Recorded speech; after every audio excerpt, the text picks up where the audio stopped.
And welcome to the FeedBak podcast, everybody. My name is Back, and this is I always say it's a special show, but it's always a special show. We got some returning champs in the building. We got Alex in the house. How you doing, man? Yeah, doing well, man. Doing well. Good to. It's been a minute. It's It's been been a a few. minute. It's all good Yeah, though. and I'm I've glad you been, got a microphone and headphones, and you yeah, sound yeah, awesome. You you sound great. I know. have to say it. Sorry, I have to say Hey, all, it. all my money's been going to the wedding, so it's just like I got very little to spare to get the good stuff. So I splurged a little bit. Well, we That is, appreciate it. And you love her, you hate her, you love. I think most people love her. We got Kim. How you doing? I'm doing really good. Thanks for having me again, Oh, thank despite you. despite having the haters. Everybody got haters. I think you got mostly lovers. So I think I got like three haters or three lovers. three haters, but I just tell myself that just three. Just three. Hey, whatever works, whatever works. So, of course, we got to talk about the election. I did a live, uh, like a impromptu show on Tuesday night. It was interesting. A lot of nothing happened, but I wanted to get your you guys' take on how did you experience the days or the weeks leading up to election day? Like, was it intense for you? Were you worried? Did you not give a shit, or what was it?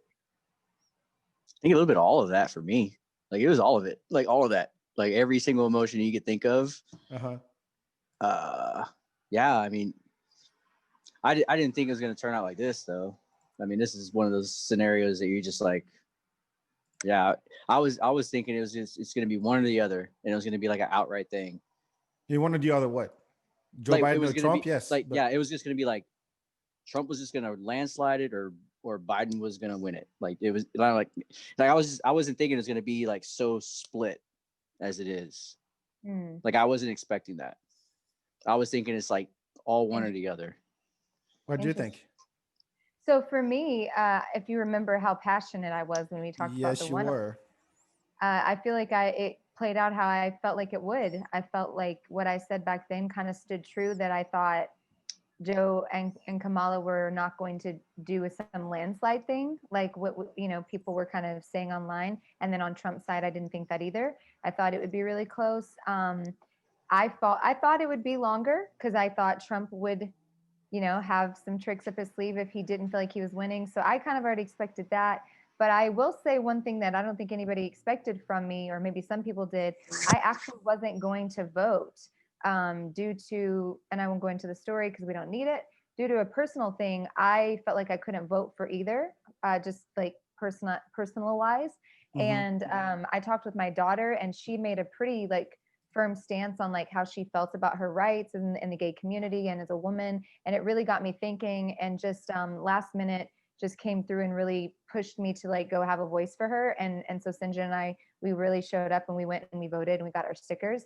So that was really interesting for me. I was going to go vote locally, but I had a personal thing. And so after talking with her, I did more research, and actually it showed me that this whole time I should have been really digging more deeper and not being such a brat that the person I wanted to be the candidate wasn't the candidate. So I was being a brat about it. And so Oh, Oh, you weren't alone in that. oh yeah, it's definitely. probably my own immaturity. I'm glad I caught up on by election day, but I mean, it could have gone badly. And I think that I wonder if that's played a role in how close things are. And I wonder if the Democratic Party is going to, try to help resolve some gaps Uh-huh. in that, because they almost lost. I mean, they lost a lot of votes because of that, and they almost lost, me. But my daughter was like, "Hey," as she's 16, she's What? like, "Come on now, future." Um, Yes, think about me. It's not all about you, mom. exactly. It was so great. It's my And future too. yeah, and Sinjin and I, we actually felt, we felt good. We felt like, oh, thank God we did our part. Of course, Texas didn't turn, what we wanted it to, but No we way. showed up and we did our part, at least to show up for the numbers. So I've had all the mixed emotions this week too, just like Alex So, said. so What you about you? went on Tuesday. You didn't do any early voting. I You did went. well. Yeah, normally I do early voting or I do, mail in, Uh-huh. but I wasn't gonna go and vote for president anyway. So I was like, I know I can go somewhere local, and then I did go Tuesday. We had talked.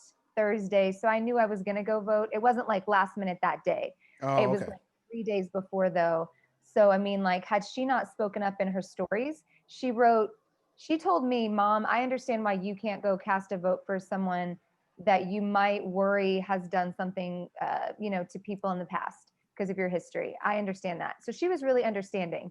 And Mm-hmm. she put in her stories to any family member, though, that goes and cast a vote for Trump, just know that, like, I'm not going to be able to, I'll forgive you, but I won't forget that. That's going to hurt me because I'm a member of the LGBT community and a female. Mm-hmm. And when I read that, I was like, I need to talk to her.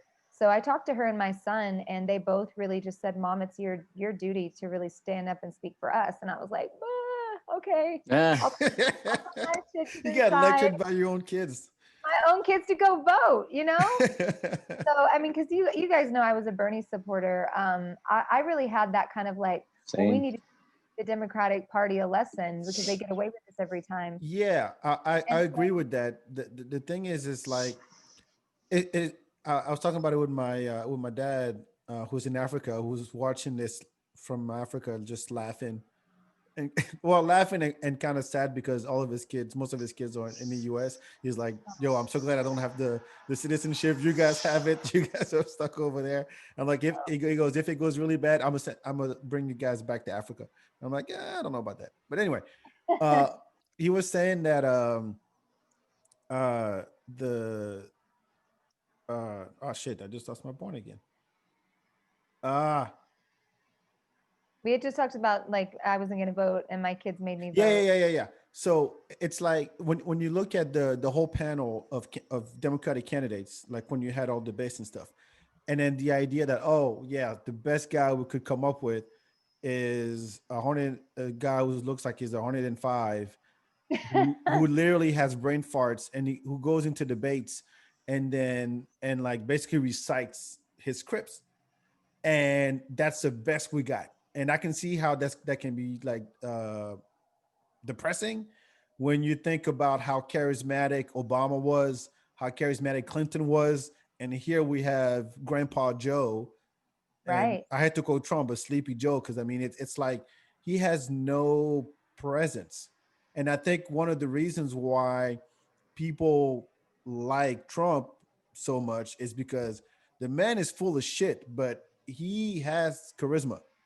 Yeah. When he talks with authority, whether he's lying or not, which most of the time he is, but he speaks, he's so powerful in the way he communicates, simple words. His vocabulary might have 50 words in it. It's incredible, it's tremendous, it's a disaster, it's great, it's He always the speaks same stuff he says. absolute words. Well, Exactly. Definitely. that Yeah, and that that works. and whenever Trump talks, and I've heard this so many times, he leads most of the stuff with, "I'm not a politician. Yeah, I'm Yeah. different from those guys." exactly. What is Which every is single person that he's talking to? Not a politician. Yep. So yeah, so I mean, I'm just going to slide this in because he's we're tapped live. into it. Someone's watching us. So Georgia is 49.4 for both. Biden has literally closed the gap to tie, and they have 99% of the votes in right now. This is crazy. Oh So I just want to throw that in shit. case Yeah, someone's over here. yeah. Carlin, give us some updates. Just CNN, Fox News, and then NBC. So So watch Christine out. Lagarde, Atlanta's about to be under the bus with Detroit and Philadelphia in a minute. Yeah, right. yeah, Oh, he's at 64. Oh no, see, okay. If you go to This is the Google, Associated Press. yeah. Associated Yeah. Press So has had Arizona called for Biden yeah. since election day. even Fox News does. If you go to foxnews.com, they show Biden with Arizona. Yeah, So CNN right now just now saying that they're at 49.4 and they're tied at 99% in Georgia, and then Pennsylvania is closing in as well. So, and that's John King, your favorite dude. Oh, we'll get to John Yeah, King Philly. and all that. Yeah, Philly. Come in with that vote, Philly. Right here. No, but what was interesting to me is that so leading up to the election, I was like, whoever's gonna win this thing has to like to dominate um, the narrative, because you have somebody like Joe Biden who's just like, yeah, I'm not Trump. That's my platform. I'm just not. I'm the opposite of Trump. Yes, I'm a Right. politician, 40 plus year career and all those things, but at least I'm not that guy. And if you don't want that guy, I'm the guy you got to vote for. And I'm like, dude, you got to understand that Trump's biggest strongest asset is the fact that he can dominate the narrative. Every day we got to talk about him, from what he tweets to some shit he said, and he gets press conferences and he says crazy stuff, and people cover him, whether Right. it's in the news and in the late night comedy shows, it's Twitter, it's everywhere. So I'm like, Joe Biden is not like charismatic enough or creative enough to even come up with content that people that will overpower what Trump has been doing, because that's what works. So I'm like, leading up to November 3rd, if Joe Biden doesn't do anything, I don't know, I'll say crazy or entertaining or something that like, oh yeah, Joe Biden's in the race. It's not just Trump having 3 rallies a day all over the country. I mean, his Go ahead, sorry, go Kim. ahead. Trump's strategy sort of actually worked in the way that you're talking, is this controlling the narrative, because a lot of people had a lot of questions about why Hispanic women and men, like in Texas and areas like that, were actually flipped over to Trump, right? And Mm-hmm. so they didn't. No one understood until they started finally getting the understanding. Trump was very smart in coming down to the rallies and saying, "I'm not a socialist. Joe Biden is." And why is that Especially important? Miami-Dade County. Miami-Dade, and also down here in Texas.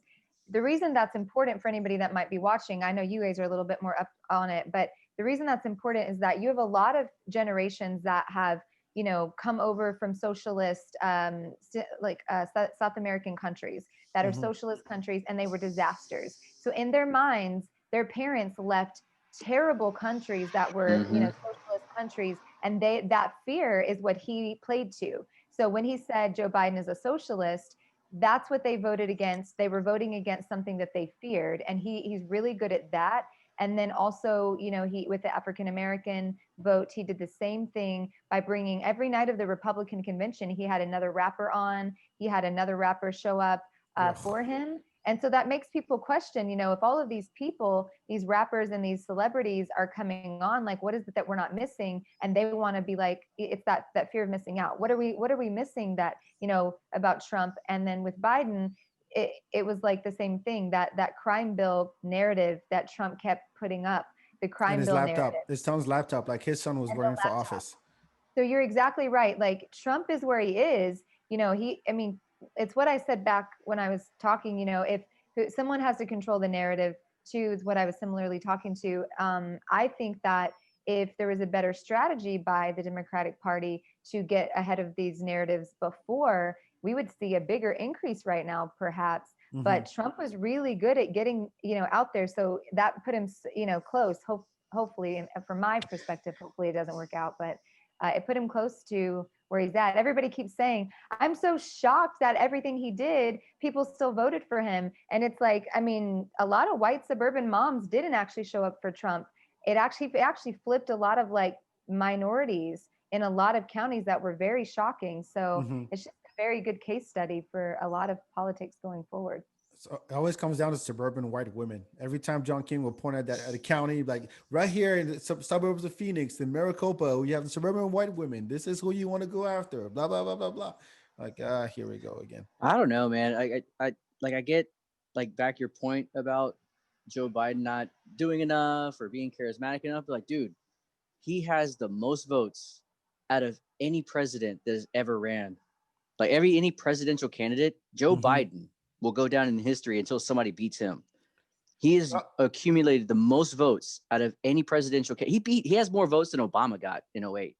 Yeah, but I that mean, won't, popular vote. Like, yeah, no, yeah. I he mean, but has he has he that's has the gotten the record most turnout. votes.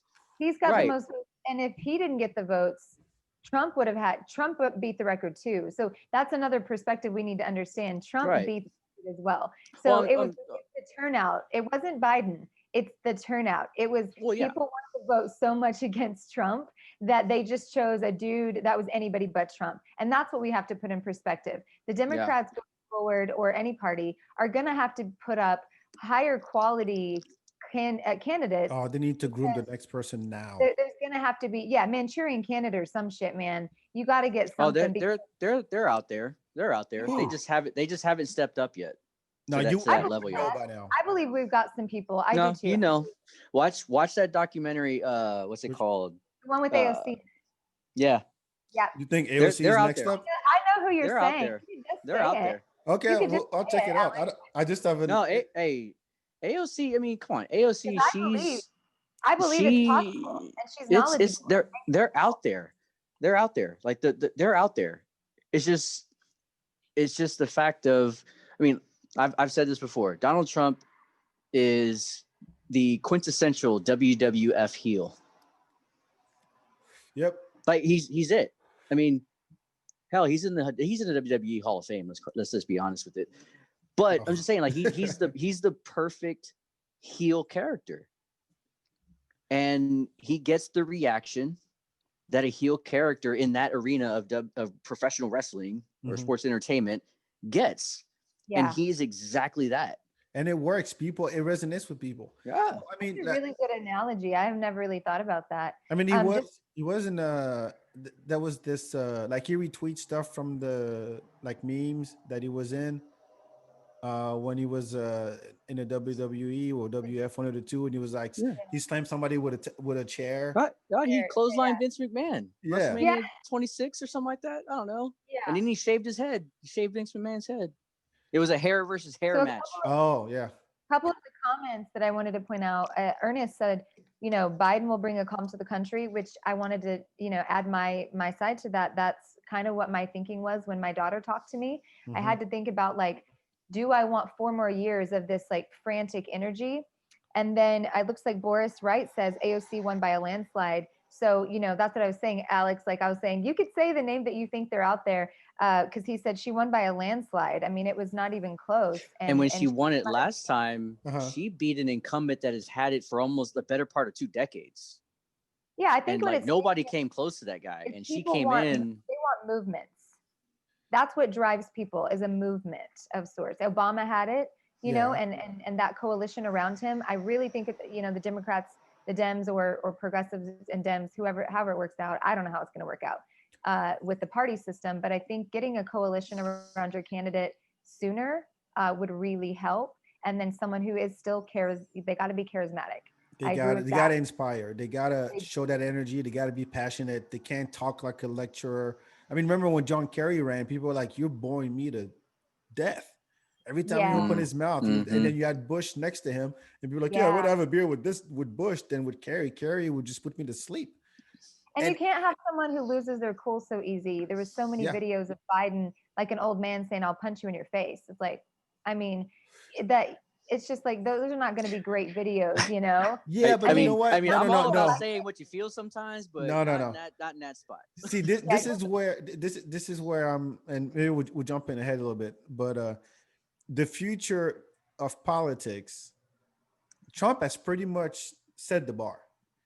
Like all the rules that were not written by the forefathers and the founding fathers and all that stuff, Trump was like, look, it's not in the book. I can do whatever the fuck I want. And so all the things he's been doing that people check him on and say, hey, no, that's not true. You're lying. You can't do that. Everybody's like, I don't care. He doesn't care. So there's a new style of being a politician that people have to get used to. Trump just showed us what the extreme of that is. But if someone comes along and actually it's kind of, I would say a little bit more towards the middle, but still like, look, when I'm talking, like I'm charismatic, I can crack jokes, I can tweet whatever the fuck I want, but in the quote unquote normal way, and have that level of communication and really not really play by the book. I think it'll be more effective than if it just goes back to, hey, how you doing? I'm a politician. I'm gonna talk like this. I'm gonna look into the camera. I'm gonna do all these things. So we have to take into account what Trump brought to the game. And where it's gonna be from now on. I remember when I was at my dad and my mom and dad's place watching the 16 election, and I was like, this might actually be. I mean, hear me out. This actually might be good for this country to get a guy like that to be the highest position in this country, right? Mm-hmm. That it'll spawn something like I mean, you could always like God will make something good out of something bad. Yeah, there's gonna be a better Like version of that. like Is what? there Yeah, something good always comes from something bad. yeah. Like it I agree with whether it's that's what I believe. And whenever he won election, I was like, this is gonna wake people up. Like, this is gonna That's what wake I was people gonna up. It's say. gonna I inspire wouldn't- people. It's gonna make it's gonna make change. Maybe not in the way that we would want to, or back, or Uh-huh. can like, but it's something's gonna change. How? And right now, the vote is saying we don't want 4 more years of that. I mean, Like most that's people in life, I mean, let's think about it. Like I 100% agree with what you just said, because I actually had that same thought. I didn't want him to win, but I thought if it happens, this might turn us like completely upside down, right? That was And my plan the entire time. I was, huge plan. So basically for me, I thought about it, and it's like, Alex, I know, how you believe, I think from just talking, and how you look at it. It sounds like, and from what I've seen in life, most people make their biggest changes from like huge adversity, or kind of like that, like wake the fuck up call that hits them. Yep. They don't really wake up when things are kind of like manageable. It's not until something with drops them. the big mistake. Yeah. So I think that you're exactly right, that like, Trump was that like, whoa, for a lot of people. But then there's like, half the country right now that don't see that as like a wake up call. They're like, no, we had the best president and you guys stole him from us. So we're going to deal with that as well. Well, the whole promise. I was disappointed in one thing. Well, disappointed in a lot of things, but this one in particular kind of hit me. Is that um, the Republicans try to play any dirty trick they could, like leading up to the election, including the Supreme Court nomination, Russian net, right? Ugh, yeah. And so, and yet the Democrats were like, "Oh, you know what? We're gonna win by voting. This is really how it's gonna work, and it's gonna be a landslide. It's gonna be that blue wave." And here we are 48 hours later, and you're like, where's the wave? It was a tight race up until this morning. And so that's where I'm like, you hear, I'm like, I hope it's not going to be the same mistake as 4 years ago, when everybody was saying, oh, Hillary's has got it in the bag. All the polls show that, she got this with her track record. And, she's been a senator. She was Secretary of State. She knows what she's talking about. She's involved, but all that stuff. And yet she lost. So when I started Right. hearing all that hype about a blue wave, I'm like, y'all need to be all, careful. Might be a all tight the while, race. all the while, let's go back to 16. You were talking about that when Hillary was winning, Uh-huh. and everybody thought she was winning. In that very same breath, Donald Trump was bitching and complaining that the vote then was a fraud, Oh yeah. and Yeah. he was losing, and he ended up winning. Lost the Yeah. popular vote, but he still ended up winning the electoral vote. And now that it's not going in his favor, it's the same song and dance. It's the same song, just a different dance. Like, it's just with him. But Like, where's that nothing ever changed. Where's that landslide everybody was talking about? Saying everybody's waking up, they're tired of Exactly. Trump, blah blah blah. And That's why, like, in the opening of this, I was like, look, it's either going to be one way or the other. Either Trump people would be like, no, this is our guy, we want to lead in this country. It's like, or people were just going to come out in droves, be like, we don't want no more of that. That's not what I but honestly, I was said wrong. that already. I didn't feel that way, and I spoke on that a little too passionately last time when we had the talk. I felt that it wasn't there wasn't going to be enough. But here's some myths that I think that we should see. Is one, I think that people rely too heavily on like looking at polls, and one thing that I know from being and married to a Republican and being Republican when I was Mormon in my 20s, is that one thing I know is that Republicans, when polled at exits or in any situation, they will literally give you a false answer. I just know that. Like, it's you mean taught they'll in lie about this? They'll say lie about Biden, but actually voting for Trump. exactly. Yeah, They'll throw exactly. things off, right? So they will not tell things. They're also, sometimes they won't answer. Another thing is a lot of polls are done by like landlines or like text messaging or different things. So you're not getting like people are not going to answer those. So one thing is that polls should never, ever be looked at as any sign of anything we make our choice on. Another thing is that That defeats the whole purpose of a poll. yeah, the Supreme Court thing, I'm not going to go through all my points. I'll spread them out over the night so Sure. I don't have the time. But the second point is, like I said with my daughter, making that choice last minute. You know how you mentioned that the Supreme Court, they rushed to have the Supreme Court thing happen really fast. That's really what changed a lot of people in my group's minds to really get a light under, like a fire under their ass, was when that kind of like turned a light bulb on, like, wake up. If Trump has 4 more years, there's much more things that could happen. And so when I saw that confirmation of a Supreme Court position, I started to think about like more future things. It got in my face at that point. So I know that the Republicans did that on purpose and they felt like that would help them. But I've read a lot of people in these groups online that were like, I was undecided and I was maybe not going to vote. But as soon as they pushed that vote forward, knowing that they said that they weren't going to vote when it happened with Obama, that's when I knew that they're all bets were off. So I decided that I had to come do it. So I think that kind of backfired for them, pushing that vote so quickly, because it brought some of us out. I'm glad that more people voted early than ever, and that I thought that was great. I mean, look, it was everywhere. I remember Diddy, Puff Daddy's the Vote or Die campaign, Yeah. and there was another one later after that. But anyway, it was like vote everywhere, vote, vote, vote. Celebrities do PSAs, you got to vote. Everyone on TV vote. I'm like, all right, fuck, I'm gonna go do it. And it's seriously, it's like, what about Ja Rule? Ja Rule told me to vote. I'm gonna vote. Yeah, of course, I'm gonna listen to Ja Rule. But I went on the first day.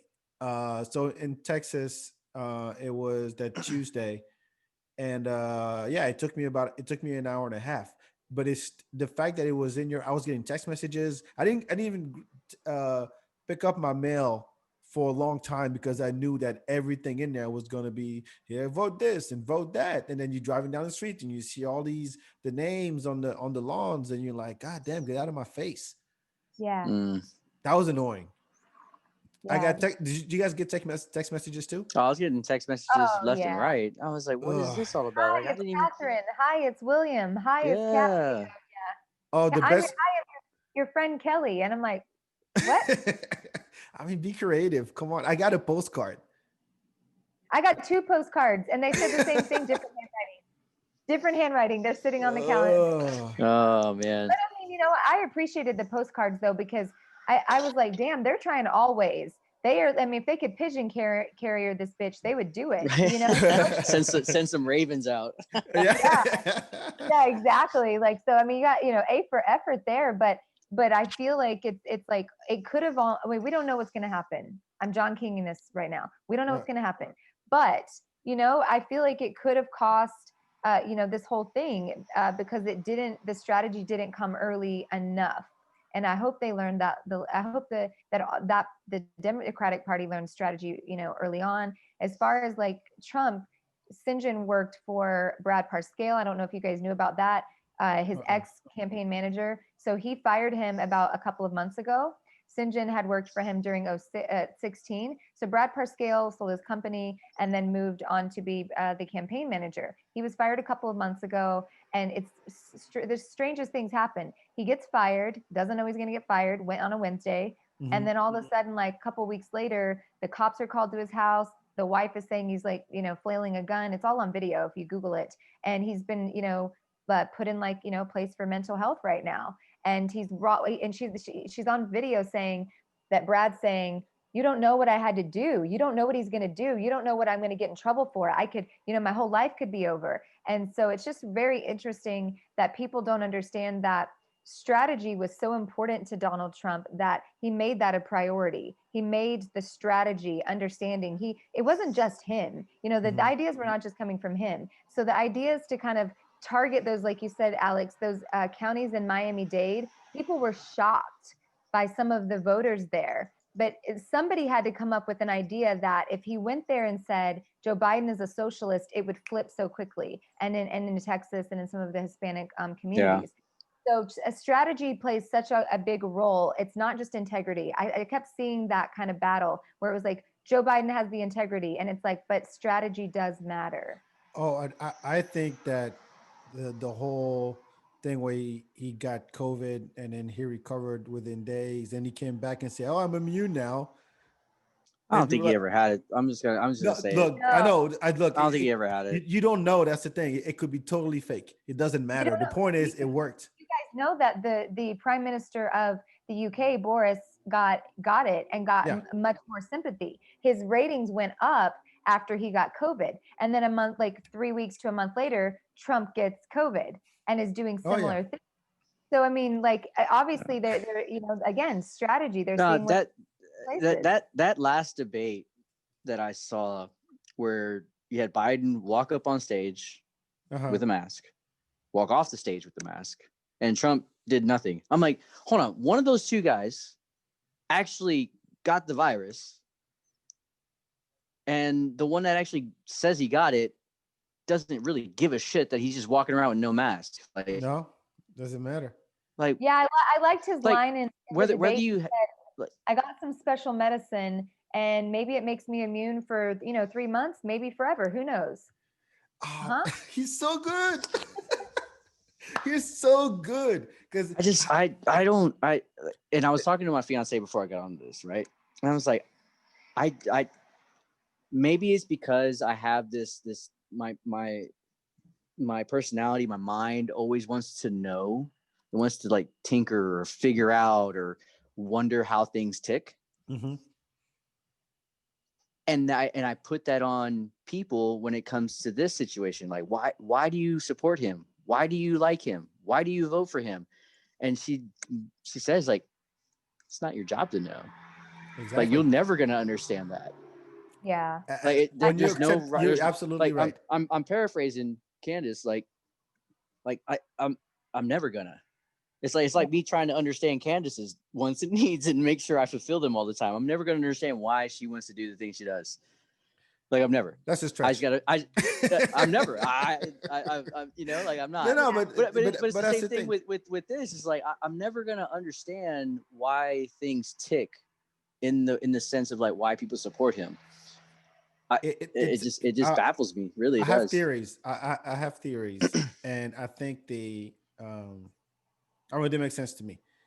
I think it's the simplicity of it all, and then we said earlier, like, yeah, he's not a politician. When have you seen who Jordan Klepper is? He used That to be name sounds a familiar. correspondent on the Daily Show. Oh, So Jordan Okay. Klepper. Yeah. yeah. He had his own show after that called the I forgot the name. Anyway, he goes to Trump rallies. I think I saw his latest And he one. It was pretty generally asks funny. people, so hey, you're what's up with Hunter Biden? He asked that to people, and then people are like, oh yeah, there's stuff's going on with his laptop, and there might be some deals with Russia.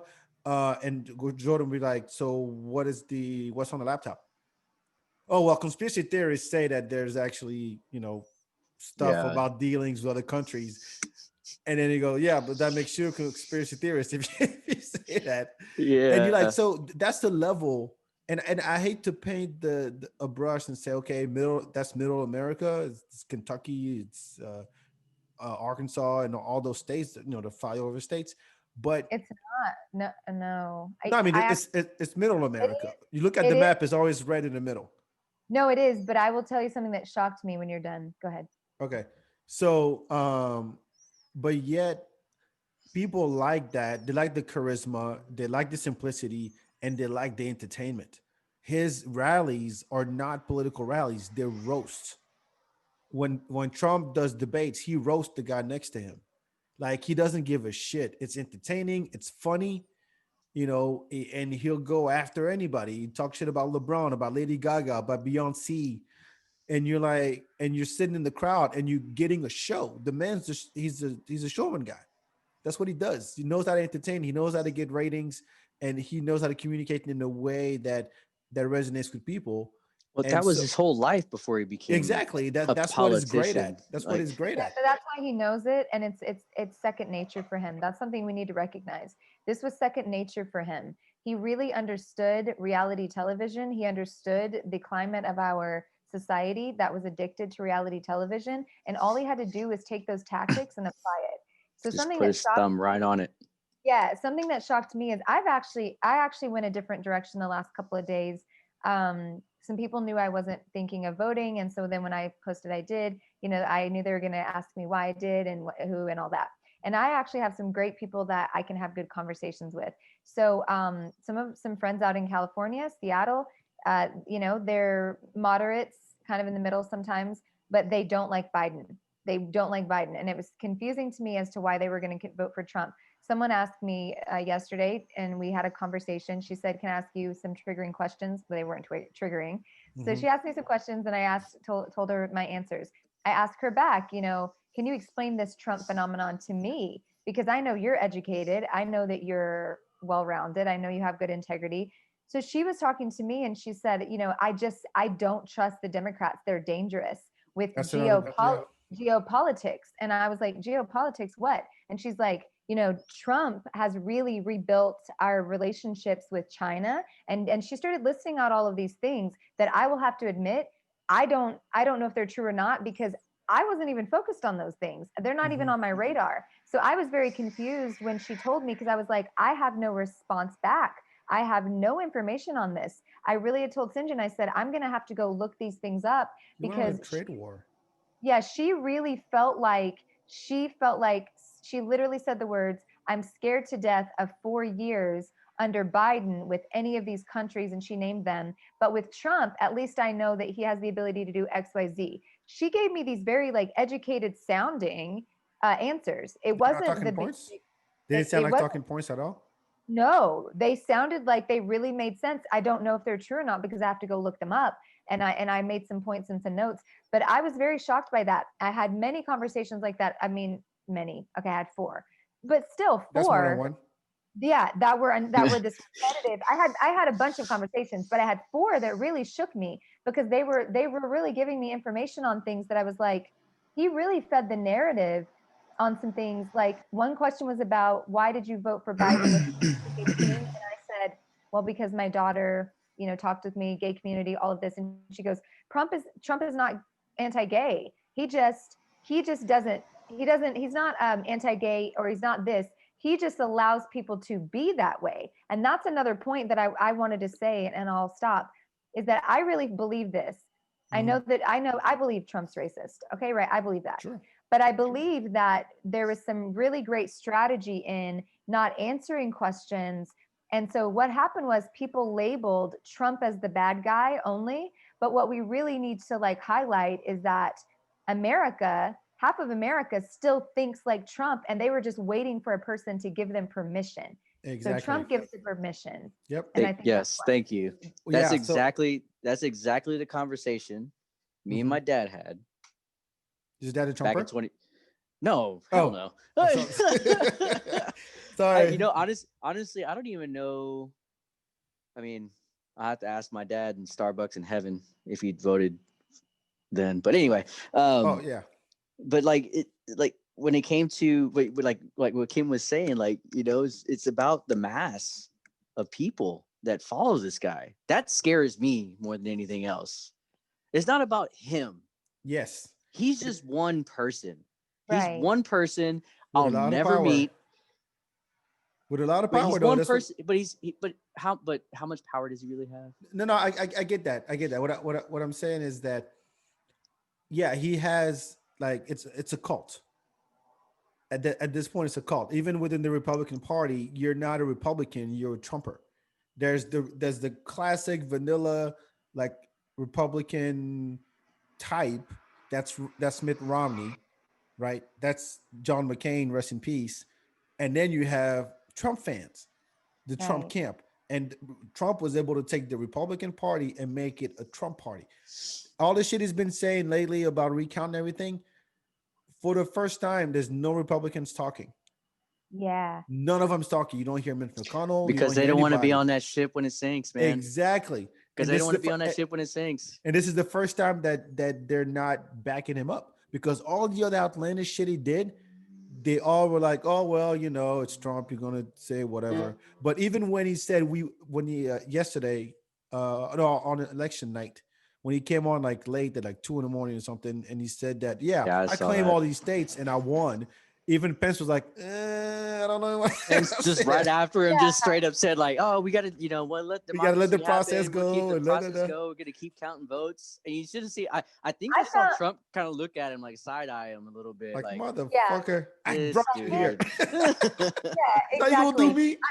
I found this wonderful gem of Lindsey Graham on Trevor Noah's show. Yes, Yeah. Did you see that when he I've was just seen it. Yeah, so anti, and he was like, "Do you have a green card?" And he's like, "No." He's like, "Are you here?" And he's like, "No." He's like, "Well, you better hurry up." you And better hurry up and get one. he's like, "Really?" And he's like, "Yeah." He's like, "You're black and you're a minority and you're foreign. Like, he's going to try to get you out of here quick." And I was like, "How did I miss this?" So like these Republicans knew way before, obviously, when he was running, that this was some sort of really intense person. But I think they saw the phenomenon of the fans. I call them fans because it's like a reality show, and so they saw this phenomenon and were like, okay, some of these people could de-seat us, and so they had to play the game. But I think what scares me a little bit more is just the idea that I never saw a Trump coming, a Trump. And so I'm like, what the hell could come in the future? Because if it's about strategy, and Kanye.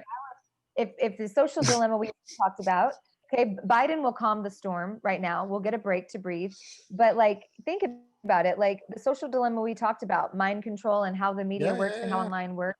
Like, what could come down the road when we have people that are so impressionable? And it looks like, was it Carlin that put in that Trump's lead is dropped in Georgia to 1,797? So shit's getting close, like sweaty close.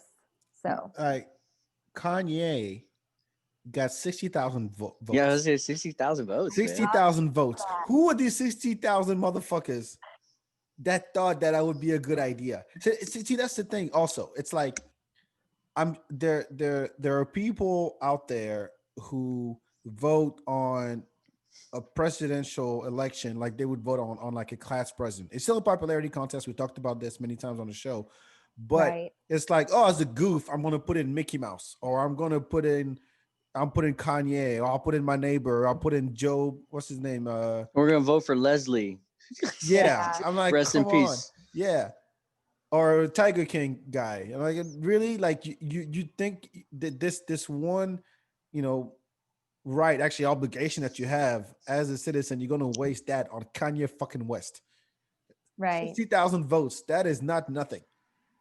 I mean, they don't even get tickets to a concert because they can't prove they voted. No, I mean, like, exactly. Well, if he comes back in 2024 and establishes his birthday party, I think America will. Like I said, man, like 2016, I think woke up the nation of like, okay, we don't want to deal with that anymore. I'm gonna be skeptical But on I that, think, man. but I think this election, at least for me, one, like there needs to be a little bit more competency and a little bit more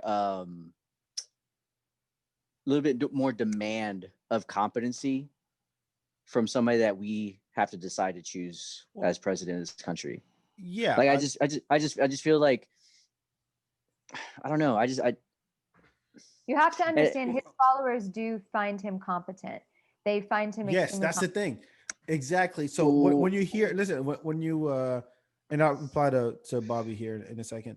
Um, when you listen to the man talk during the debates, when you ask about, hey, what can you tell a family of black people that when they need to explain to their children that one day they might have an encounter with the police that could be deadly, like trying to explain that. And Mm. his response is, I've done more for black folks than blah blah blah blah. I'm the least racist in this room. And you're when like, he's no, but hold he on. lost me on that. Yeah. So he doesn't answer the question, and you're thinking, this is where the bar is. and you don't even have to like. Nobody comes back and go like Biden could have many times could have been like, "Yo, did you guys really hear what he just said? Like, did that make sense at all?" Like he was asked about like what he would tell a black family, and his response is, I've done more for black folks than any president since Lincoln, and maybe Lincoln, and nobody nobody calls him seriously. That blows my mind. My Oh, God. favorite quote from the last couple of weeks with everything from him, because people were telling, where did he lie? Where did he say something crazy? And I had to explain this to people yesterday with racism and stuff. When he at the last, what do you call it? Gosh, Debate. Debate. debate. When they talked about lying and they talked about racism and all of that, he looked at a black moderator and said, "I'm Yeah. the least racist person in this room." Yeah, that blows my mind. I started laughing when I See, heard that's that. the Like, thing. I'm not You gonna laugh. lie, I started That's the laughing. thing. You I think laugh. for a minute she had to be I like, was- am I do I need to get a 23andMe? Because like you do realize that I'm black. Like, does that mean I'm racist against myself? Like that was so insane. And yet nobody was like calling it out from that side. No one was like, did anybody just hear that? Like Yeah. it was just on, I mean, the Democratic side, of course, but Republicans were like, I mean, he meant like literally when I said that on certain people's feeds, they were like, he meant other than her. Yeah, sure. Still, Give him an No, excuse. No no, matter then he would what, have give him said an that shit. excuse. That's what I don't. I think that's what drives me up the wall of how I cannot come to the level of understanding of why people support him, because We he'll just broke it say what down. he says, he'll tweet what he means, Uh-huh. and then people that support him are given this redacted or this no, it meant Well, yes. this like when like this weird of like, oh crap, I shouldn't have said that. Let me backtrack. Like people were backtracking for him. Like, no, dude, let him do that. He's the one who tweeted it. He's the one who said it. If he meant something else, he would have said something else. And he didn't, because You he know, would have. Because we know Donald Trump, he says what he means what he says. yes. Oh no, well, not That's his always. MO. He can say he, it's a Oh, joke, but it doesn't no, matter. I'm saying, He's the but president. He yeah, says he I don't what think he he talks. always says, means what he says. what I he's think what that he knows the he lies he knows says. what he's saying. He No, he knows knows what Yeah, what he's he's saying. saying, but it I'm does, saying yeah, he he knows whether what he's he's believes in saying. joking or what he not, you can't says. tell. Whether he's joking or not, you can't tell because Yeah, he'll do it anyway. And yeah, Right. That's the what, interesting thing is that yeah. when you watch the performance that he's all the speeches that he's made, press conferences, any kind of briefings, any kind of when he goes on TV or debates and everything, and he talks like a 5 year old. And when they turn to the pundits, political analysts, which I think anybody can do, really, it's probably the easiest job, and and so and those guys like take him seriously. They're like, oh well, I believe Trump won the debate because he really made his case about immigration. I'm like, no, he did not. He talked about how Mexicans love him, and so then well, at no point he's actually held accountable for what he says and what he does. So he does whatever the fuck he wants. And Well, to I would like to know, do you think, I mean, you're right on the commentator. Do you think we have a problem though with, I mean, we obviously have a problem. I'm going to answer my own question. The Mhm. bias though that I saw, like, I didn't feel Biden won the debate either. I really didn't. I didn't feel he strongly won the debate either. But when I turned on CNN, you would have thought that like he just, in comparison, it was like just in comparison, not necessarily in substance. It was yeah, in even in comparison. comparison, I didn't feel that. That's what I'm saying. Like if I didn't feel that, I know Trump's people neither felt like neither It, neither one of them did anything to impress me, to be no, it, it, honest. it didn't. The debate is not meant for people who already made up their mind. Like if you hadn't made up your mind yeah, by no, the but second one, I wasn't making, I wasn't going to be voting for them because I didn't like either of them. So for me, I didn't have a choice between either of them. I was just listening and I was like, I don't really have anything that I'm hearing that could pull me or persuade me. I was actually hoping more from Joe because I no, wasn't he going to vote. missed. And so He, I didn't get that. But I feel that that's where I feel we're lacking in this country is a good actual unbiased opinion on actual analytical things. Like people come in with their biased opinions. I watch it all over both sides, you know, even the people on Democratic sides, like they would do more good if they just spoke on facts and didn't throw their little jabs in. And I mean, that's what we're doing right now, of course, but I'm just saying, like, when it comes to integrity, I had to turn things off because I was like, it's just anti-Trump. You're not actually giving me information on anything. I'm just hearing anti-Trump, and I can only hear enough anti-Trump before I'm like, you're not giving me anything of substance or value. But they know that's good ratings because they're doing the same thing. Drama sells the situation. So they like people to argue back and forth. So I mean, I feel like we're always going to be dealing with that. Well, not when I was a kid growing up. I mean, granted, I couldn't vote or anything like that, but I sure as shit knew the news from Peter Jennings, Walter Cronkite, Dan Rather. Yeah. Like, I didn't know the nuance of the Persian Gulf War. My brother fought in that war, right? He's in the Navy. I had no idea what the hell that was all about. But I knew what was going on because I could watch Peter Jennings, I could watch Dan Rather, and just listen to them give the facts and the news as they are, and that's it. There was they weren't sitting on a panel in front of 5 other people, political analysts or former governors, hey, I want that job. Former representatives or whatever. Like, it was just like, no, like, those guys were the news. Like, I would literally watch all my TGI Friday shit that I watched as a kid, and then Peter Jennings be on after that. Well, they had specific rules, like, and I come from that. So that's my degree's in journalism, and I wrote for newspapers. So I went in with that thought. That's the journalism that I knew. I went for broadcast journalism, and that's what I knew. But I mean, I felt quickly after I worked for the Salt Lake Tribune when Mitt Romney did the Olympics. I thought we talked about that before, and it was like a shit show. And right as the internet started, it was like I saw the integrity crumbling. I started to see people like being like, oh, we can let that go. So, I mean, we have to hold ourselves responsible because what we can do is we can say it's the TVs, it's the panelists, it's the stations. But you know what? We're watching it. We're the ones showing up for it. It's an oversaturation too. And it's not just that, but Trump fans. It's not just Trump fans. Yeah, it's everybody. Yeah, everybody's addicted to the drama. So. But here's the thing, like, and we've talked about this many times on this podcast. The fact that now, opinion matters. You have to pick a side. If you can't pick a side, you're an idiot. Or people don't like any fence sitters. People don't like them, and so in the age of social media, and I'm not going to do another deep dive into this.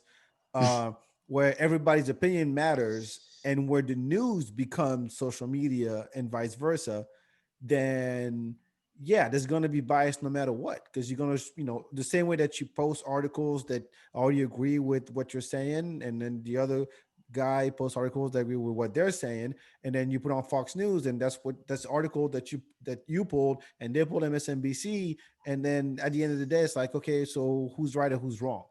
I think that until this country figures out that it's not always about winning and losing and right and wrong, and it's just about difference. It's just about perspective. It's here to stay.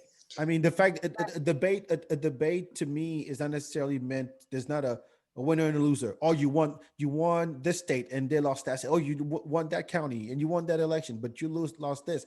Like, it's not just winners and losers. Sometimes it's just but when you have a sitting president telling a nation, whether you like him or not, vote for him or not, saying that losing's for suckers, it becomes a winning versus losing mentality. But it's always going to be that. That's the history of America. It's always been that's Americans. That's like, Americans in general. Nobody wants to lose. I'm playing you this week in fantasy football, Alex. We're playing fantasy football because we can't get enough football. You know what I mean? And you're probably going to beat me, but still, it's like, it is Americans. It's not. That's what I guess I'm frustrated with as of late, is that we have people that we're targeting as a reason. Like it's a Donald Trump, or it's a Biden, or it's a Democratic Party, or it's a news Mm-hmm. station. It's a collective of all of us that have bought into this Mm-hmm. a big mind scale. And so that's what I mean, I don't have an answer for that. I don't know how that No, changes. it's ingrained in this country's culture. The reason why Americans don't like soccer is because you can have a tie. Yeah. That's Or it. yeah. It's 90 minutes of nothing happening, and that is not conceivable to an American brain. It Yeah. just is not. And, To, and personally for me, that's been I mean, like what we're talking about, like, yes, I do feed into what we're talking about, but at the same time, like I'm like, again, I was talking with Candace before. She's like, babe, I'm probably not going to listen to the podcast tonight. I don't want to deal with it. I'm done with all this. Like, she's kind of gotten numb to it, but here I am. Here I am. After this, I'm done. After this, I'm done talking about it. But I'll say this. So, how did you guys? Oh, by the way, I need to respond to Bobby because he made a comment earlier about how cynics are people who vote for Kanye or Mickey Mouse or Tiger King. And he quoted the Joker, which is from the Heath Ledger one. Batman Best said, Joker "It's not ever. about money. Some people just like to watch the world burn," World which is burn. true. Yep. It's just everybody loves a shit show. There's a reason why when you drive in and you see an accident, you slow down and you try to watch. That drives me up the wall. By the way. The reason why you watch reality TV is because you want to see someone's life being ruined in front of your eyes, and that's nothing to do with you. You can just sit back and enjoy the show. And everybody wants to do that. So whether it's as a goof or just to be a smart ass, or just because, hey, you know what, it would be fun. It will like switch things up or whatever.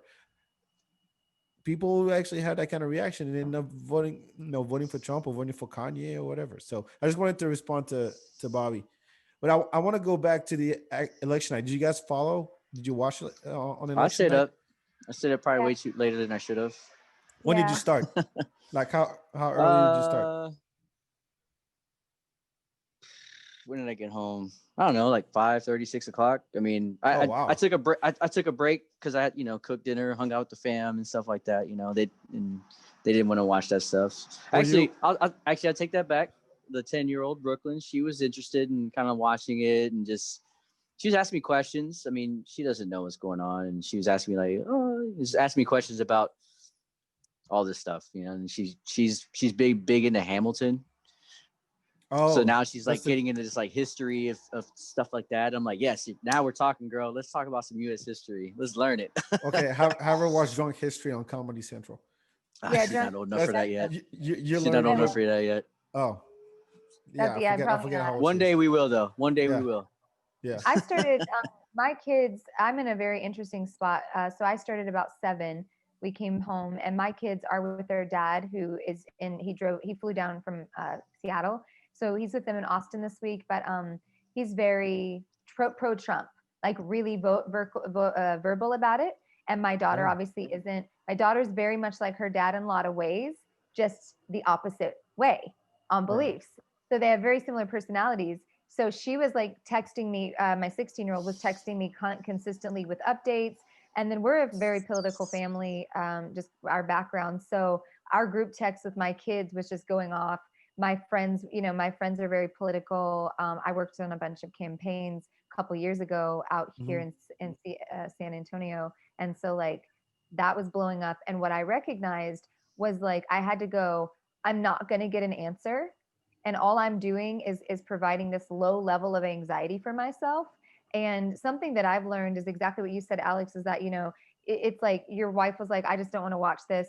Like I had some really good conversations with people this week that were chosen.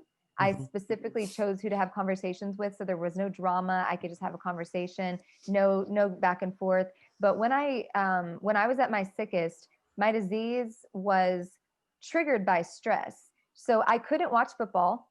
I couldn't be in anything. Yeah, the organs that do the fight or flight response that push out those hormones, mine doesn't work. So I started realizing that I was getting really sluggish through the election night, and I was not because I was tired. It was the steroids in my body had worn off, and that hormone was gone. And it started to teach me like I didn't feel stress on the outside, but my body showed a good sign that there was a low level anxiety that was just constantly going, that us Americans have become accustomed to. We just go, oh, I mean, a little bit of an anxiety is just kind of normal for everybody, right? But my body was like, what the hell are you watching this shit for? You're not going to get an answer. I'm kind of like you. I want to know Why don't all you the just things. sleep it off? Let me know when it's Yeah, so over. I was just like, you Yeah. know what? I'm done. And then I haven't, like, that's what I said on before the show. I was like, you know, I really haven't spent a lot of time arguing or talking to people online. I made a little bit of light fun. I said, you know, Oregon had to decriminalize drugs just to make this election worth it. I kept on the lighter side because I recognized my body was showing signs that I don't watch reality TV either. So I mean, I think it's like we talked with not Alex, what's his name, Adam, on Yeah. that last show. Yeah. We need to be a more conscious society, and I don't know how we get there, but I think that's something we need to do. So I agree with you, Alex, on that consciousness. I watched it, but for a different reason. I enjoy watching the process of it, Yeah, because at the end of the day, it is a numbers game, and I'm not a numbers guy at all. It, if there's a computer involved, yeah, but I enjoy watching, like, it's like a puzzle. So here's yeah, the map of America, and then you get that one, you get that one. Why do you get that one and not that one? And I don't care about statistics when they talk about how the electoral college works and the intricacies of it and where it came from, and they kind of every 4 years they re-educate you on all these things, and you're like, wow, this shit is complicated. Where it should just be everybody votes and whoever has the most vote wins, like it is in most other countries in the world. But yet you have to wait until the polls close because the different time zones. And in the meantime, you're you're having to you're covering this 24/7. So you have to keep talking. You have to bring every minute and a half there's a battleground state alert thing, and Key then race alert. Oh my yeah, gosh. yeah, yeah. I could play that animation in my head right now. Seriously, and then you watch the different channels and how they report it, and I kept flipping back and forth. I had the map of Fox News. I had the map of Google, which is AP's, I would believe. Yeah. And then I had the CNN, and they were rarely in sync. And you're None like, of them hold were. on, there's this yeah, one group that's their job to like make predictions and stuff, right? It's their job. It's an independent body that they have models that they follow, and they go, okay, based on how many votes are in, how many are remaining, what kind of county, the history of that county or that state, whatever. This is how we predict, you know, Trump is taking it or Biden is taking it.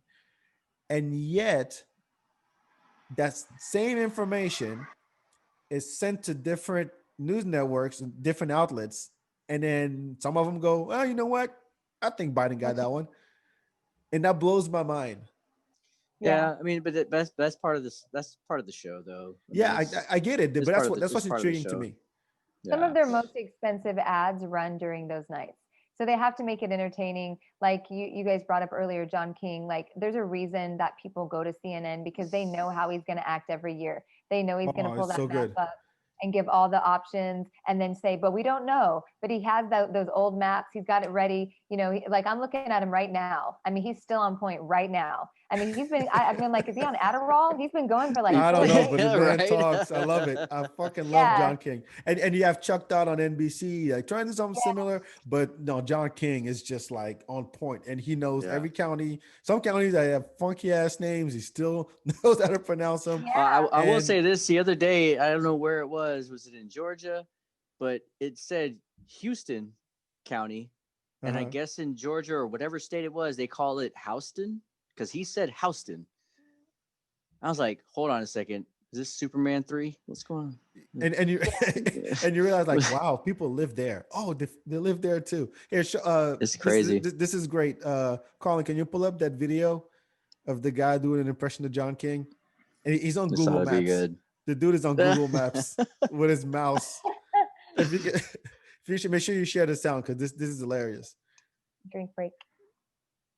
This is so good, and I'm like, That's knows exactly. Ohio's important. Everyone knows Ohio's important. You're going to go down here in the Columbus and Pittsburgh, and then you got the Akron Triangle right here. Hillary Clinton carried this next to Canton, and then there's Worcester, but in 1876 it was a different story. Orville, this is a problem for Orville. This is a problem for Biden. Trump carries these North Lawrence down over here, up here to Canal Fulton. You're going to zoom in, and get up here to 9321 Triangle Circle. That's what they call it, right around Nickajack Farms. Everyone knows that Nickajack Farms has always been carried Trump ever since 1884 when he only won 42% of the vote. We're going to go south. We're going to head our way south. We're going to zoom in a little bit. Right there's a green patch. We call this Elms Country Club. Back in the day, Elms Country Club is where, of course, Hamilton lost the duel with Washington. Everyone knows this is a huge Republican mainstay. We're going to back up a little bit. I never stop talking. I always just keep moving the map. We need more data. Of course, there's East Canton. East Canton, of course, runs east of Canton, which is just east of Massillon. And then Massillon's north of Navarre. And we all know that these are Republican hotspots. Perry Heights,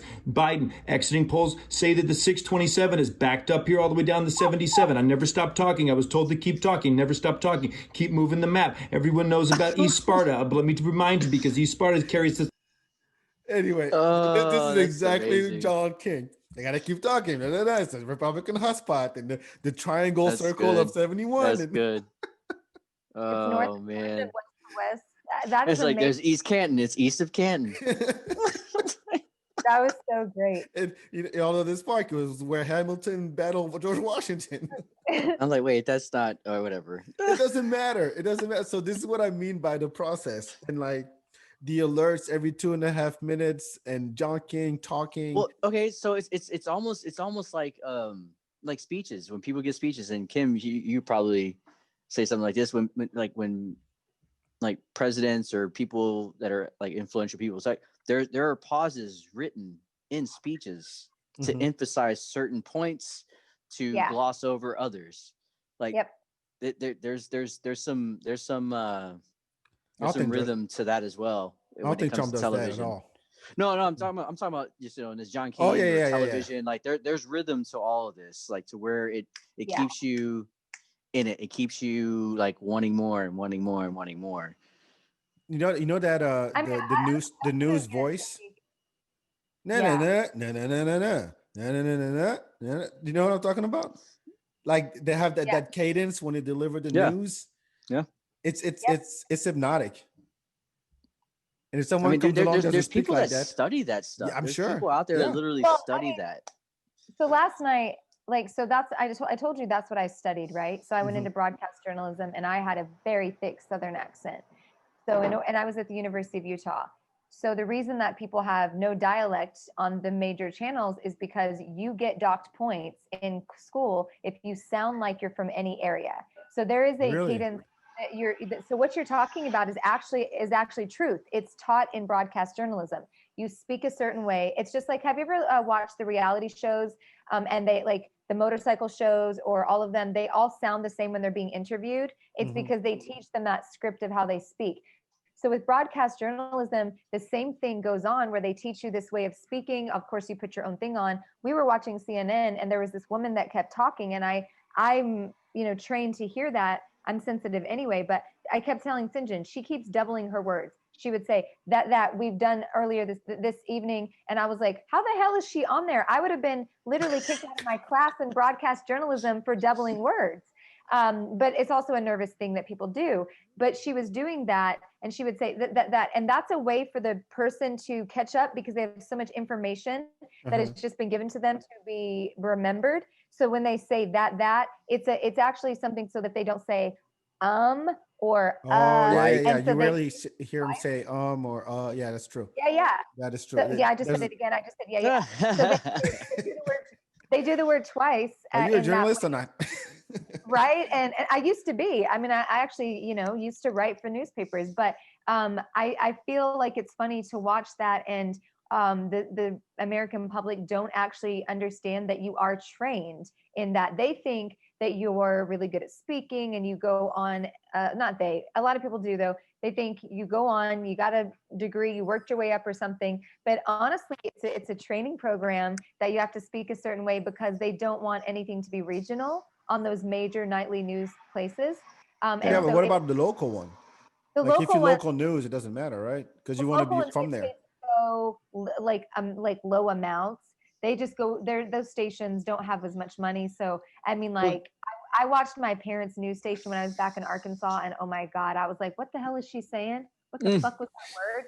Like, what was that? I was like, I told St. John, I was like, I mean, if our jobs don't work out, like, I'm moving back down here. Like, you can write for TV and I could be on it. Like, we could literally go take the station over. It was so backwoods, but sorry, Arkansas, but I mean, it was just one of No, those no, things. they don't have internet. They can't hear this.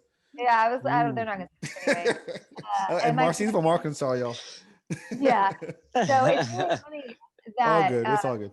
that people don't know that, but it is true. So when you said it, there's something hypnotic about it. It's meant to keep us in a trance. And again, I'll go back to that word because it's what I just believe in. It's strategy. It's something that will bring us back. It's what will have us wait till the next, what will keep us through the commercial, so that we'll want to come back to it, so that we watch the commercial, so that they get paid the advertising. Well, So I mean, there's broadcasts now. I mean, you watch the NFL, you watch the CNN, they'll just shrink the screen and show you the commercial on a smaller screen and keep everything that you're interested in on the rest of the screen. Like it's even getting to that now.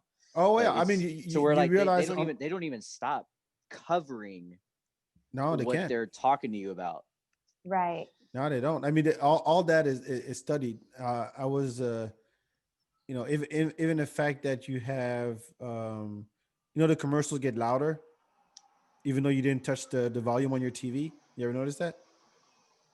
Yes, they have that for specific things. Yeah. That's because they know when it's commercials, you're getting up and you go and do something else. So Yeah, the volume on your TV goes up. My grandmother's, this is a strange thing. So I'm a little bit of a conspiracy theorist in like some like strange ways, little ways, not the deep ones. But my grandmother used to mute the commercials, and we thought she was nuts, and I mean she kind of was. But we were like, why? And she was like, well, the devil talks through the commercials, and we were like, oh, okay. Oh. So I mean, I always thought that was crazy. And then the other day, I'm sitting there with my kids and I'm watching the commercials, and I realized this shit's subliminal. I started thinking thoughts from these commercials, and I was like, I think her way of trying to explain the commercials make me want to buy something or tempt me was to say the devil's in the commercials, right? So I was like, damn, she wasn't fucked up. Or question who you are. Yeah. I And mean, you just hear it in the background, like you're Yeah, back in the kitchen, and you hear, "Are you tired? Are you tired? Are you stressed out?" Yes. Say So Vaxatil.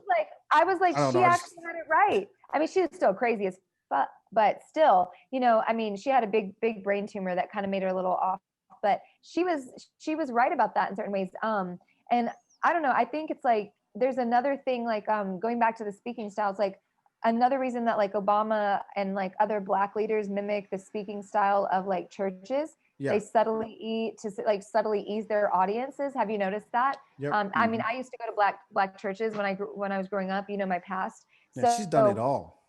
I recognize. Well, just because of my community, I told you how I grew up. Yeah, I told you yes. I grew You have. So, You have. so that was natural for me. But so I recognize that when politics came out, I was like, I told people, I was like, dang, he reminds me of like the preacher that was on 3rd Street, my high school friends or something. They were like, right? So it's that ability to ease people by making it something that you are comfortable with. And Obama did a great job of that when he would speak. So that goes back to your previous point. Anybody going forward needs to have that charisma of being able to speak to people. Trump did it in the way that he pulled those people that are sitting at home, addicted to reality show. I'm not going to say everybody, because someone's going to come after me and say a lot of us are educated. Someone got offended that I said Arkansas didn't have internet. So I know you have internet. Oh, they did? Yeah. Oh, no. It's all good. I know you have internet. So to kind of piggyback and run with the baton, or I you love trying to it. talk about, Kim, is like, when I was earlier, I was saying I was talking to my dad about Trump, and like how like, I think Kim, you had talked about like how all of a sudden all these people just came out of the woodworks when he started saying the things he was saying and stuff like that. And everyone's like, oh, if he could say that, I could say that. Yeah. Like the N-word. I remember having a conversation with my dad. It's like, this guy is not going to be good, because now all the people that, and I'm talking as my dad, like all the people that I had to be afraid of back in the 60s when I was going through the civil rights, that actually all of a sudden had to go into hiding because it was taboo to be openly racist are starting to come out. Yeah, Oh, totally. they are, and they and did younger too, which is scarier. And well, not just but they learned it from somebody. Exactly, it's their kids. Not dropping subtle words, dropping the hardcore words, Oh like yeah, the in there. But Oh, that's yeah. something that really triggered me to vote again, is because, you know, like even though I have like a massive amount of Native American, we've talked about that before. I don't need to go through it. I don't want to be called Elizabeth Warren. So here's the thing: I look like I do. So this is what I look like. So I have to be, you know, mindful of what I look like when I'm talking about something, and I go, well, I don't have to vote right now because it's like whatever. I can be a brat about Bernie or whatever. And my daughter put in really good perspective, and one of my closest friends, she was like, that, you know, that's great, Kim, but you're white. And St. John said this too. He was like, you know, I was all with it too. I was like, they need to learn their lesson. And then he was like, wait, I'm not white. I'm mixed race. Like there's a lot that could go wrong for me here. So there's a lot of things that I need to be aware of, because he's half white and half Panamanian Colombian. And so like, you know, he doesn't really focus on his race all the time. And so he wasn't really thinking that part of it. And then with me, I wasn't thinking about my daughter. So when we have those of us, the white suburban moms that look like me or whatever, those of us that feel like we can sit something out, or I can do whatever because I can be a brat. It's like, yeah, because I look like this.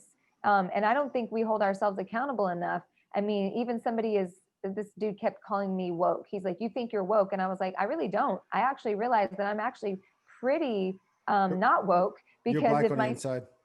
Yeah, I get that all the time. You just gotta you have to know the inside. Otherwise, it's like, you're just another Karen. And Karen was not a thing before Trump. I mean, they were a thing. You just never heard about them. And then they started coming up under Trump. So visibly, you know, I look like this. So when I speak about, or if I think that I can, I mean, I don't realize my own privilege sometimes, is what I was getting at, is that as much as I know privilege exists, and I have it because of the way that I look, I don't think about it until it's right in front of my face and someone's reminding me. So people keep saying, stop reminding me of privilege. We all get it now. And it's like, I actually think we still have to keep reminding people, because my child... Don't say as a white woman when you talk, at least on this show. I've told you that before. Did I say as a white? No, you didn't. I'm saying keep not doing that.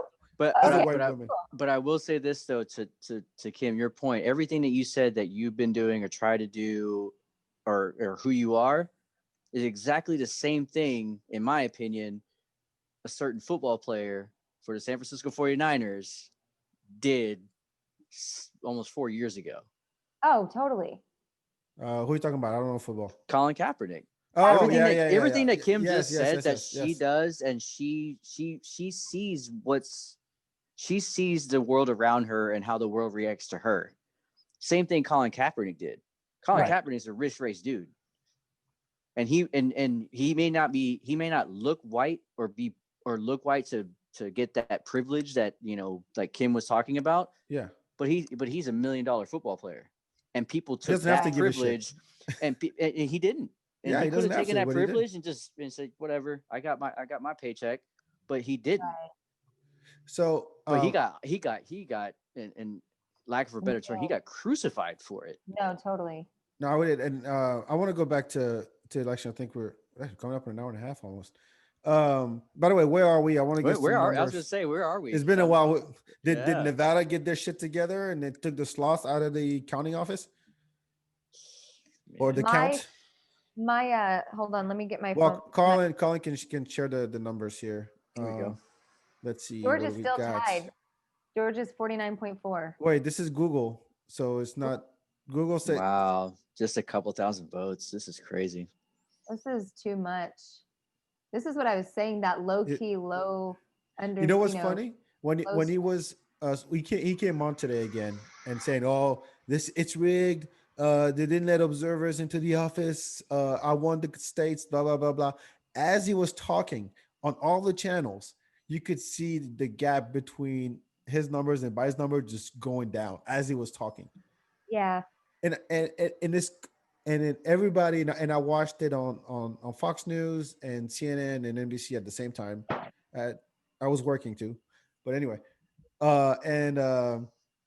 the after CNN and MSNBC and NBC, sorry, every pundit after that was like, no, this is totally false. Even CNN had a little ticker thing saying uh, Trump is saying he's been cheated. This is just like false With claim. yeah, And say with yeah, no evidence, no Trump evidence. Yeah. says elections being stolen from him or something like But that. I was glad when I turned to Fox News, they actually said it took them a little longer. They kind of like turned around it a little bit. They did. It wasn't right away, but I call the president being very defiant about his position in this race, and he has every right to to contest. But all the votes need to be counted. I'm like, damn, Fox, it took you like a minute and a half to say that. Everybody else was like, yo, he's full of shit. It's not true. Um, so where are we right now? Do you have some numbers? While he's doing that, I remember, I think election night, Fox had called Arizona for Biden, and Trump got upset about that and said something about it. I Yeah, think he they tweeted it. I think he tweeted on it. But Yeah, they did. I saw that and we were really shocked. And then they pulled back, obviously, because I was like, wait, if Fox is calling it, that means it's called. And then we checked the other stations, they hadn't. And there was the black guy that's on CNN panel. I'm so sorry, I Van don't want Jones to. is it Dom Lemon or the on other? CNN? What? On CNN, is that Van Jones? Yeah, Van Jones. Yeah, Van Okay. Jones. Yeah. Okay, sorry. I know I'm gonna get someone who's like, don't call him the black guy, but that's the only way I could. We all look alike. So he was a. I can see it. No, he's quite attractive comparatively to every. No, I'm just kidding. What? Hey, I want to turn your video off, girl. No, I'm saying he's quite attractive compared to like the male race. I wasn't talking about like within the. I black thought you race. compared to me. Oh my god! All right. Oh no. So no, like I watched him. I find him to be a little bit silly sometimes, but so when he was talking, it was really funny to just like see his input, and he was like calling stuff and the way that he was speaking on stuff. I actually, I don't know the names because my memory doesn't do names very well. But the African American analyst as well on CNN, I found her to be very, very intellectual. Oh yeah, I forgot her name. I know you're talking about. Yep.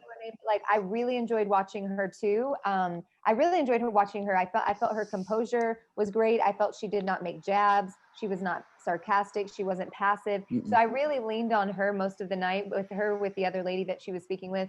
But when they had the panel with Anderson Cooper just kept making jabs. And the guy that was there for Trump, they had one Rick Republican. Santorum. Rick Santorum. And it's been pretty good. I gotta admit. He's really tried to keep better than it before. down. And what trying. I've realized is that the feeling that I started to get when I started to write my daughter, because my daughter has a lot of anxiety because of her position in the community, the gay community, as I pointed out at the beginning, and a woman. She's a young woman, coming up. So her rights and stuff are more dramatic to her, maybe than even adults. But she kept texting me, and when I said to her, I said, I have a good feeling intuitively about this. And she's like, well, it's too close. Like, why? And I said, there's just not enough Republicans that are acting like Trump is winning. And then there's like, even Fox News is really low key, not really saying much. And even like Santorum was just sort of like keeping it low key. And it was very, very different than what I saw in 2016, what I've seen the last year. So when I see that, I think that I can see that people know more than we know, because some of these areas have Republican governors, right? And I heard that Trump, they said, what was Trump doing all day? Because CNN had somebody there on at the camp. And they said, well, I mean, they've been kind of sweating bullets today. They said that Trump has spent most of his day, this was yesterday, Trump has spent most of his day calling the Republican state governors and just chewing them out, like throwing fits at them. Yo, and just back me up. Yeah, and then and then they said, but with Florida, it was more like venting. He wasn't throwing a fit to Florida; he was more venting. And I was like, so that was interesting to see that dynamic. But they said that they weren't moved. Yeah, they weren't moved. None of the Republican governors were really moved by it. They said, we're going to just keep counting. we're going to do our job. It is what we're supposed to do. It's what's legal. And when I saw that, I didn't see them pushing back. I was like, I think they already know that the ballots were Democratic that were coming in. They can't call it, but intuitively they know. And I just had a good feeling about that. And I mean, last year I woke up the day after the election and just felt crushed and I couldn't move. Emotionally. I was just like, not last year, last time. 16. Yeah. 16. But this year I didn't feel that, even if it wasn't called. Maybe it's because it hasn't been called. But I just didn't feel that same way. So I don't know. Yeah, 16 when 16 happened, I didn't feel crushed. I was not surprised. I wasn't surprised, to be honest with you, because I mean, nothing against, well, Hillary? I don't know, nothing against Hillary, nothing against a woman running for president. She sucked. I just don't think she was the right woman to run against Donald Trump. Yeah, but she sucked. She lost against the best candidate, Obama, and the worst candidate, Trump. Sorry, you're done. Yeah, I'm not. No, she wasn't the right woman to be president. No, she wasn't the right person. She's just not a good person. Let's throw in some hypotheticals. That's true. So right now, Biden is very close. Biden only needs like 1 or 2 states, and Trump got to win all of them or something. We'll ask John King about that. I'm sure he has his theories and his past. And he won't stop talking. The road to 270 and blah. Ugh. Anyway, so let's say Biden wins, which is probable. What then? Where do you see the country going with a Biden presidency? It all depends on the transfer of power. It really does. I think so. I think the tone of this the next 4 years will be determined. Will be determined on the transfer of power. Well, it's not going to be smooth. We know that. I'm saying that if Biden wins, the transfer of power, how that happens will dictate how the rest of the country will respond. Because if the balance of power does not go peacefully, all the people that's I was saying, but then you have over 67 million people that follow the person that doesn't want to give up power or will make the transfer of that power not peaceful. It'll make the next 4 years not peaceful. Like it's just gonna civil war again. You think? Because people are generally afraid. Stupid. People aren't that stupid. No, they're boarding up stores in New York. Okay, you're talking about stores, but we're not going to go to a war where I'm going to go to my next store and shoot somebody. No, civil war back. I'm not talking about shooting people. I'm not talking about war in the sense that you did. I'm talking about literally protest after protest, Twitter battles, violence. I mean, we've seen what happens when. during the Black Lives Matter, when a dude just loses it and runs over people with his car. We've seen violence. You see what happened in Austin, where the Biden bus came to meet up with Austin Democrats, and there was a Trump train of trucks with Trump flags trying to run the bus off the road. I mean, this is not nothing. This is what I consider war. There's nobody's dying. But it's really as divided as it gets within the country, and people are willing to fight for their team, just like progressives when they march for Black Lives Matter and are willing to put themselves in danger in front of cops, tear gas, all that stuff in the middle of a pandemic. And for the people on the other side, it was like, look, the guy that I support lost, and it's not fair. And I believe him when he says it's rigged and that the balance was not right. It should not be counted. So I'm going to protest and I'm going to make sure I'm heard. But they think it's not fair because of what he says. It's not. It doesn't matter. They're convinced. It has nothing to do with fairness. No, but they're convinced. The people voted. You cannot explain that to them. You can. That's the thing. If you cannot explain that to them. If you don't want to understand logic, then I'm not going to talk to you. Like, if you don't understand this logic of but that's where we at. People voted, and that's where we're at. That's fine. It's not fine. I'd say this: the protest will look vastly different. A Black Lives Matter protest, I didn't see a lot of people with AKs and assault rifles and loaded up with weapons. You're gonna, if let's say Trump loses and you see protests like that, it's gonna be a very different looking Yeah, protests. the guys that Just put protested it the that way. pandemic, that went to their state houses with full on camo and rifles and automatics, Up those to the motherfuckers gonna be in the streets. Yeah, so I'll just say a little bit because y'all said a lot about it already. I think this shows how we all come from our own perspectives and experience. Hmm. I'm always going to come from the only experience I know how to come from, and mine is whether it's narcissistic abuse training that I have undergone to help my clients out of after relationships, sexual assault, like anything that I've worked in. Deprogramming someone after something has been programmed into their brain repeatedly is about twice the time as it took them to be programmed. So, say you have something that takes about Good 2 point. years to program, right? It's Mhm. about 4 years to unprogram that. I'm not going to go into any specifics on institutions that I think do that, but I'm just saying that's my experience. My concern would be in that way, my approach is that we had 4 years of a person that was giving permission to people just because he leaves, even if he transfers peacefully, it doesn't matter. Just because he leaves, you can't undo very quickly what he allowed to happen and grow and fester Yep. and Thank grow you. over 4 years. So what I believe is going to happen is that you're going to get that that permission again. They're going to have that permission to throw fits. I mean, keep in mind, this isn't a new thing because we've had white boys burn cities down when their college teams didn't, win. And so this is So, embedded in them. Or when they So, did win. or they or when they when they did did win. win. Yeah. So that's Flip cars and yeah, it's already there, and then now it's in there in that like really tainted way. So my concern would be is that people assume that just Biden coming in is going to make it that work. But I do have a hope that we also as American people, we do as the Americans, we do have the ability to shift and pivot sometimes. So I don't think that it would be an entire 4 years of that. I think that people would get tired of it. Eventually something would be put in place. But do uh-huh. I think immediately it's going to work out? I don't. I think it's going to be that this is going to be like I mean, I can already see it, the Civil War kind of mentality, because I am here in the South, obviously, just like you guys are.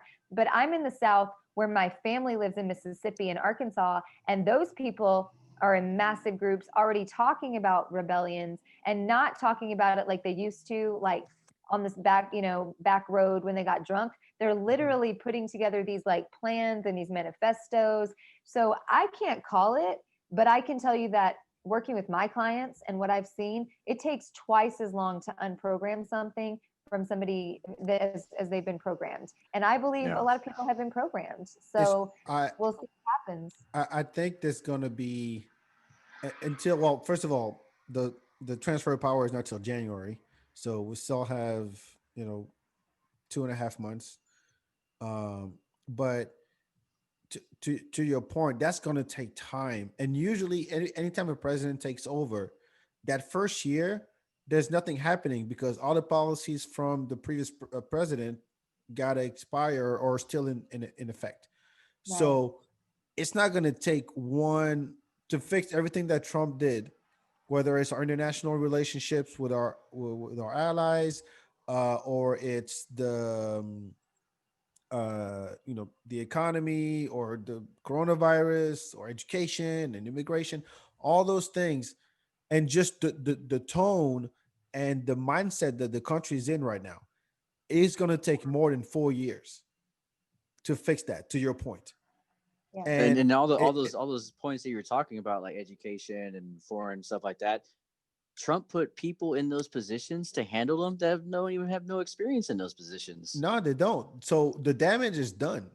The fixing part is the hard part. My concern is that um one way, what it could go one or two ways. Either, and the catalyst in this is the pandemic. Whenever that's over, like a year into the Biden presidency or 2 years in or whatever, to where we can actually go back out and live a little bit, live like we used, not maybe not like we used to, but at least to some degree, where we can still go, we can go to games, we can go to concerts, all that stuff that we experienced over the past couple of years. It's just not going to disappear, but it's not going to be in your face anymore. It'll Right. all go back on the ground. Those people are still going to be around. But like, hey, you know what? I'm not gonna be mad. I want to go to a baseball game, and if I sit next to a Biden guy or Trump guy, and I hated Trump or I hated Biden, I can't just enjoy the game. So it could go that way. It could be or the other way, which is just all right. I don't want to pandemic or no pandemic. These guys are the other camp is dead to me. I saw an article about a 21-year-old kid who uh his mom is a Trump supporter and he's a Biden supporter, and he got so toxic that he literally goes, "I'm moving out. You're not my mom anymore." Hmm. That's how bad it can get. I mean, Thanksgiving is coming up, Christmas is coming up. I You're gonna mean, be stuck full-on with your families family. have been torn apart. What I think we can watch though, one thing that I think we do have a benefit of is when a figure, a polarizing figure, is removed, then they're not always inciting something. So we do have that sort of like breather that it can slow. So when if Trump is not there to consistently be throwing things out, then maybe it'll slow. But one thing that we need to remember is that Trump is not going to go away. Obama went on vacation, did his built homes, got his library. That is true. Trump is going to be tweeting his ass off, causing polarizing things. So like we're very naive to think two things: that Trump is going to go away in any way from tweeting and causing problems and causing issues, because he is a reality star first. And then number Likes two attention is we have a and huge ratings. community of people, and especially in coaching. I fell into this a couple years ago.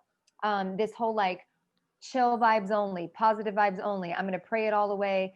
I don't want any sort of conflict. It's actually very toxic. Like we have to feel feelings. We need to engage with things that are uncomfortable, right? And so what happens is we've got a whole community of people that think that with Trump gone, they're going to be able to breathe again, and they're going to have this shock when a lot of people are going to be very angry and they can't pray it away. They can't good vibes it only away. They're going to have to have the conversation still. They're going to have to still do the work in the community. We're in a rebuilding point, like you said, back. I'm looking at it like two houses.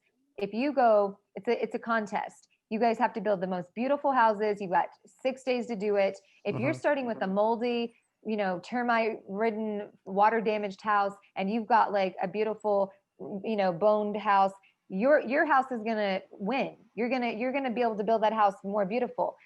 This one's going to take a lot more time. You got to go in and correct all of that shit. By the time you correct that, this house is already built. So the new house is gone. We don't have the beautiful shiny house for the next 4 years. That's not happening. This for next 4 years is undoing, unprogramming, rebuilding, reconnecting with overseas. So we're in more of a repair mode for the next 4 years, is what I believe would be more the speed. And then also management of the people that are going to be angry. And I think, and as much as I just kind of just thought this, it's like this might actually be the time where we actually do lean on more of the Senate and the House. People that have been there for the last 4, 8, 12 years to have like a steadiness to get us through stuff. Because let's be honest, outside of the president, I mean, the Senate and the House, they make the majority of all the decisions. Yes. So there's at least a constant there. So maybe there's hope that the constant that's been there could get us through that, the rebuilding that you're talking about. That's going to take more than just a 4-year or even 8-year Biden term. Like it's going to take a lot of time. So maybe the consistency of those two houses.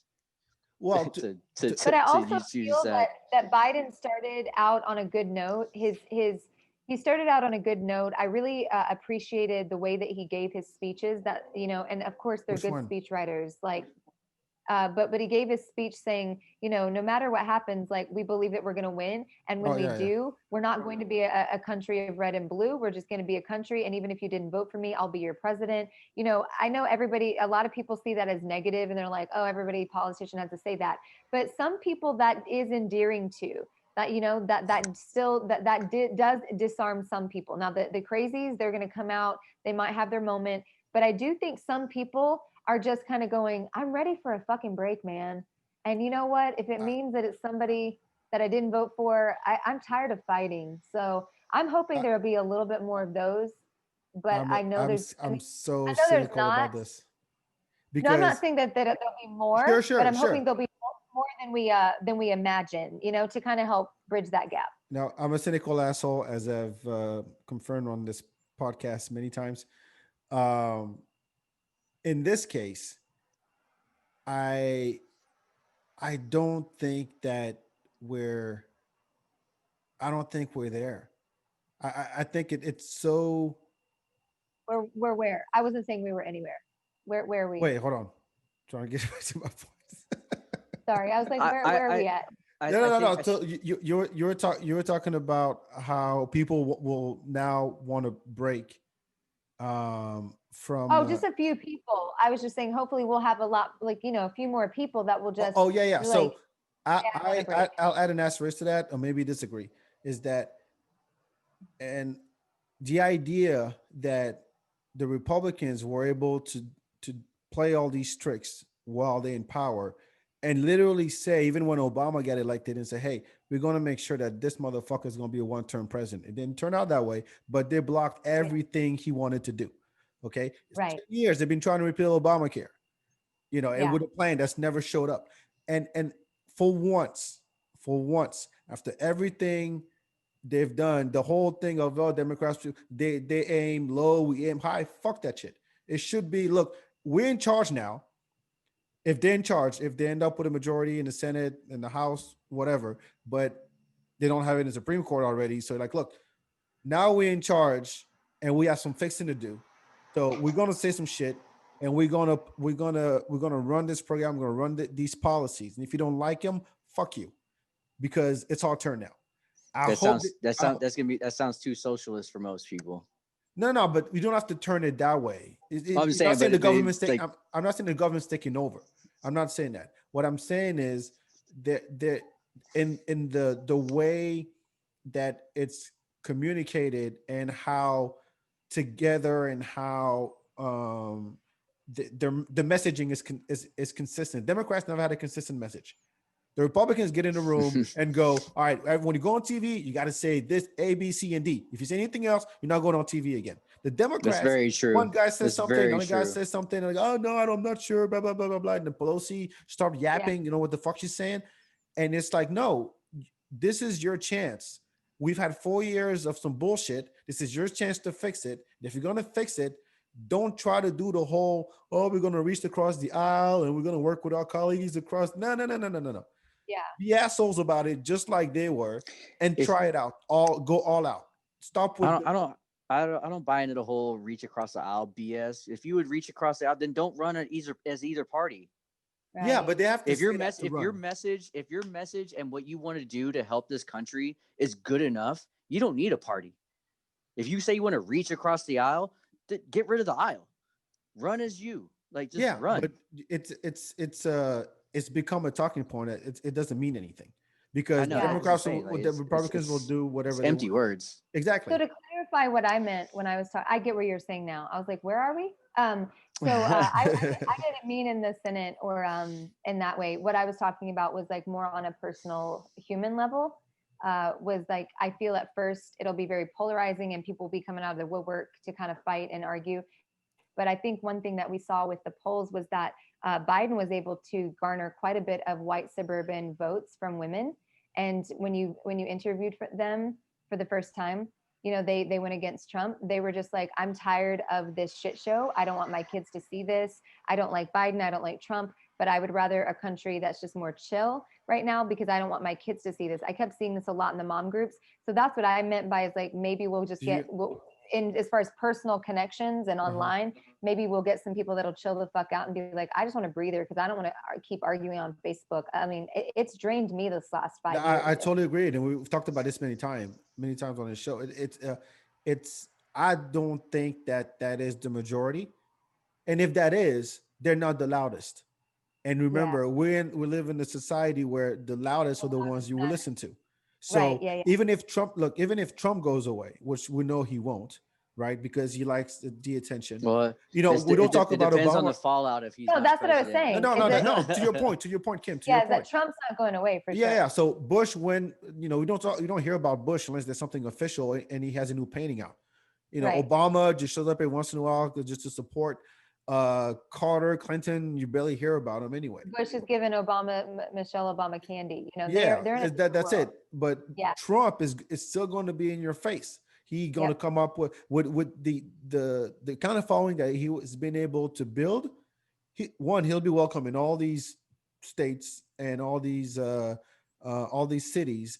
And Yeah. two, he's going to build and capitalize on that shit for years. Yeah, I don't think That's what we've he's seen going to do. It's going to be a the Trump last TV. of him at If he all. loses, you'll see him in That's 4 what years I'm running saying. again. Yeah. Yeah, that's what I was saying, is that I think people are naive to think that it's over and to breathe, to say we can breathe and everything's gonna. Sorry, I guess I should have explained it a little bit more. No, I'm tired. I get you. I get your point. I'm Is that just. I keep hearing people say, "I'm just ready for it to be over and to go back to normal." We can't go back to normal. That's all I was Yes. They're trying to thinking say. it's like the Wizard of Oz, like ding dong, the wizard's Yeah, dead. There's yeah. no Click your heels 3 times and go back house to. didn't fall on Trump. Trump's He'll not be going back. away. There is no normal to go back to. We couldn't go back if we wanted to. It's not good for us. It's led us here. And he opened the door for a lot of shit. So I think that there's going to be even more to come. So yeah, repairing years, but we're also going to be we're up against the pandemic. You know, there's so much that we're up against right now that is sort of unprecedented for any presidency, to even go up against, undoing. And then you're going to have an active person that's actively against your campaign. Obama wasn't actively going after Trump every day, but Trump is Right. going to actively be speaking. So I agree with your points on that. I meant on a personal level, I feel like I just spoke just out of my brain, that I felt like some people were just tired. Like I totally agree, and You know, that is a real sentiment. But like, I'm sure right now most people are not even watching anymore. It's like, look, just wake me up when the shit is over because I'm done. One of the reason why I'm sure people voted early, because they're like, you know what, I'm gonna do my part and then leave me the fuck alone. right. You know, that I'm sure that's why you saw part of the reason why you saw these record numbers of people voting early is because of that. It's just overwhelming. It's draining. You got shit to do. You don't have a job. You got kids and not going to school. I'm like, look, I'm gonna knock this shit out because I have to, and then after that, just I don't want to hear about it until it's Well, over. it's like the meme that went around like a lot. I don't know if you guys saw it. I think Which you're one? spot on. I love this analogy that you just made. It was the meme that people, when they voted early, they said, I did like voting in this election is like being in a group project at school. It's like, I did my part. I hope y'all motherfuckers Yep. like, I hope you motherfuckers Let me know what. let me Let me know know how what it goes. grade we get. Yeah, what grade do we get? Let me know when Yeah. we get the A. So Yeah, let great me know if- analogy. that's People it. pieced out early because they really knew what was coming, and they were like, I did what I could do, and that's where I'm at. And I think that is very true. I think that's what we're watching. I mean, like I said, when we got on, I wasn't very up to par on where the numbers were because I had intentionally stayed away from it for my own mental health. So It took me an See, hour and a half. It took me an hour and a half to vote. When I drove by that polling station the next day, there was no line. People just walking in, walking out, walking in, walking out. Yeah. See, for me, I watched it and continue to watch it because I'm that.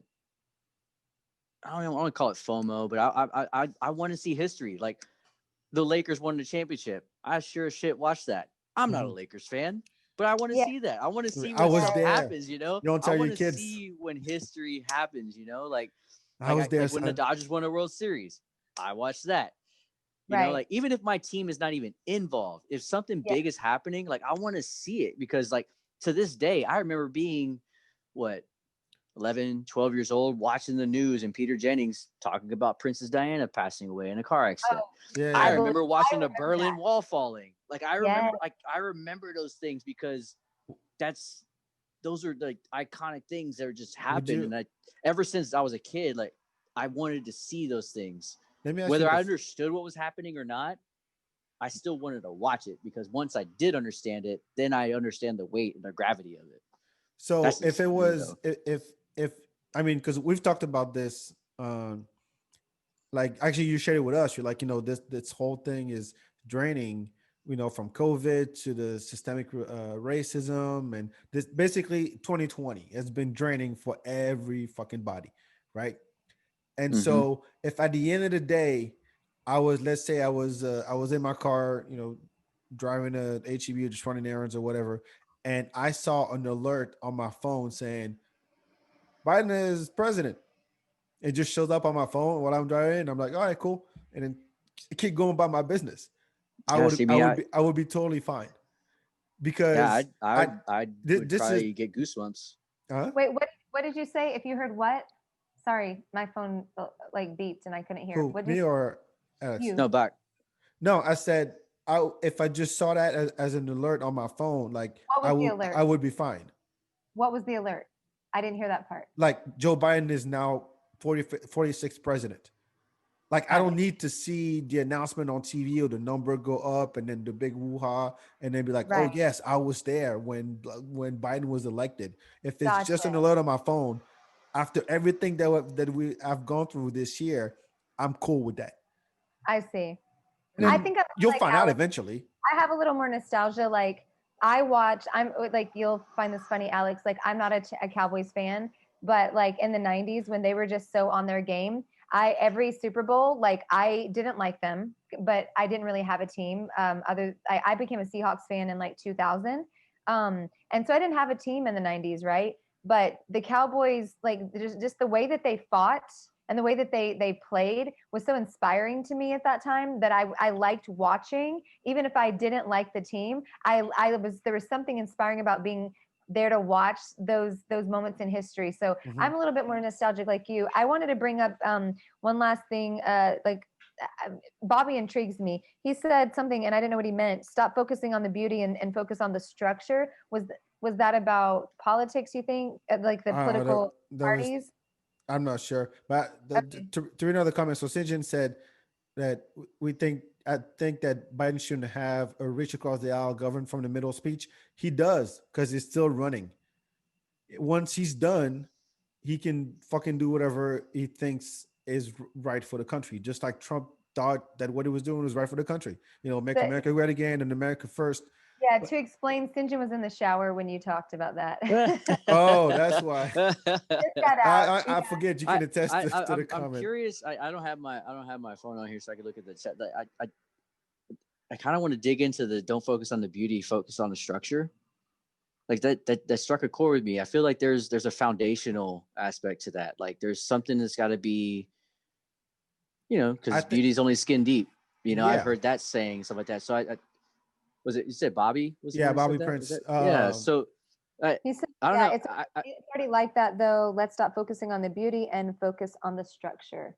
Yeah, So, I feel like that has to do with something just a little bit deeper than like don't worry about what things look like on the outside. Like it's got to be what's on the I inside. mean, exactly. That's So how I take it. I take it as there's really deeper damage that's been done to this country under Trump presidency, and we talked about people coming out of woodwork and feel empowered because the president has a racist, rhetoric.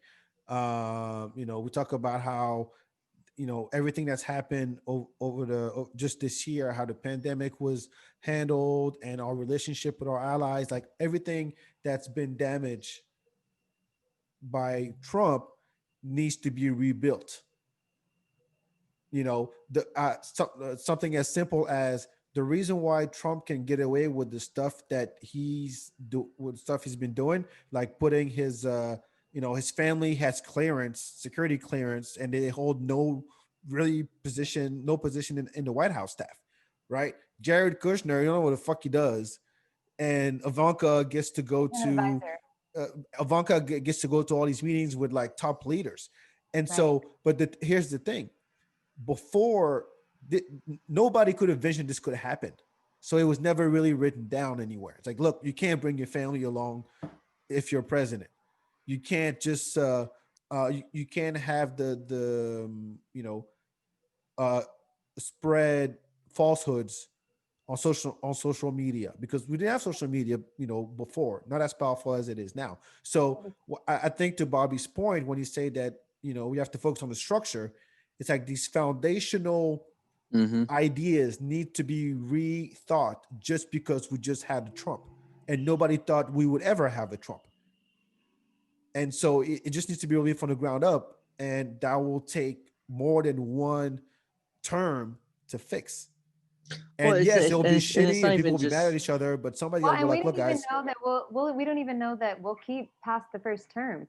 There's a lot that we don't know, and we need to remember that these people are going to be angry and ready to go vote in 4 years. So people have to be hyper alert right now for the next 4 years, to be on their shit, strategizing right now for the well, next two election.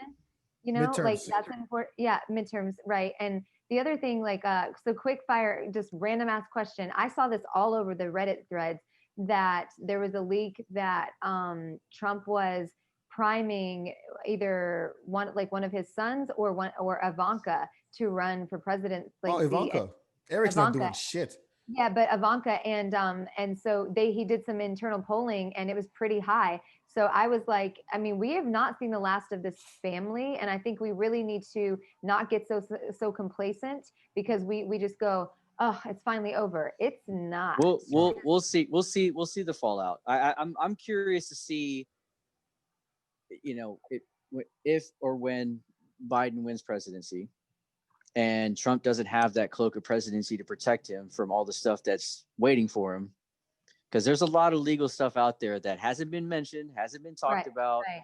that's waiting for him. That's what I've been waiting. Oh yeah, I'm that's waiting why he for doesn't that. want to leave. I wouldn't want to leave I'm either. waiting for that. I want And then to on be top for of life. that, there's more than the reason of getting somebody into the Supreme Court that supports you or you support them. There's more to it than just getting that person in. There's more to it. Like but also, I mean, it'll all play out. Here's the thing, like, I don't know, like, what's the guy that he pardoned that had been in jail for years? He just pardoned him. What was the guy? I can't remember his name, but the guy he just pardoned just a little while ago. Everybody felt so bad for this guy and was like, oh my gosh, he finally got out. The Chicago guy, up in Obama's area. He was in jail for years for just all of the terrible things he did. So Trump pardons him. He gained so much support because of that over the years, that like his sons are like now going to run for office. Here's the thing, like, we can wait for Trump's downfall and think that that's going to be great, and that's wonderful, but every situation has a reaction with his followers. So if he gets put in jail, he gets put in whatever, then his family garners all of that support if they run for something, all of that. So it has a reaction. It's not, we can't just always find comfort in and I didn't mean you, I don't think you mean this, Alex, when you said that. No, of course not. But I just think that some people listening might think, yeah, I'm waiting for Trump to go down. It's like, Trump goes down, people are going to go, oh, his poor family, look at what they're doing to him. And then they're going to flip to the other side and be like, we have got to come out in numbers and support whomever is next and whatever happens. So, for sure. I'm not trying to, trust me, I've made so many fucking stupid mistakes and made some dumb decisions, and I've done people wrong. And I'm sure there's a lot of people that are waiting for me to fall, right? I'd be honest. I never want that on people. Even when Trump got elected, I was like, man, people that wanted him to fail, I'm like, dude, you're stupid if you want your president to fail. It doesn't matter who it is. If you want your elected officials to fail, you're a moron. Like you want them to do, like, if you really want them to not do their job well, that doesn't just affect them. It's not like it goes on their resume like they were a terrible president. It affects everybody. No, but hold on. I did want him to fail at a couple things. I wanted him to fail at building a wall that Mexico was going to pay for. I wanted him to fail at all the lies he told. Well, he did. And so he did. Yeah. So in some ways, you can't help that he fails at some of the there's objectively fail and actually hoping he does, because he did that on his own. Like nobody, it's nobody's fault but his. But he'll never say it's his fault anyway. Yeah, I'm just saying, as I was more speaking about the position, not the person. Sure. Like, let's. Well, oh damn! It's been 2 hours already. I think that the metric is, once Trump is out of office, if he is, fingers crossed, eyes crossed, toes crossed, legs crossed, arms crossed, everything crossed.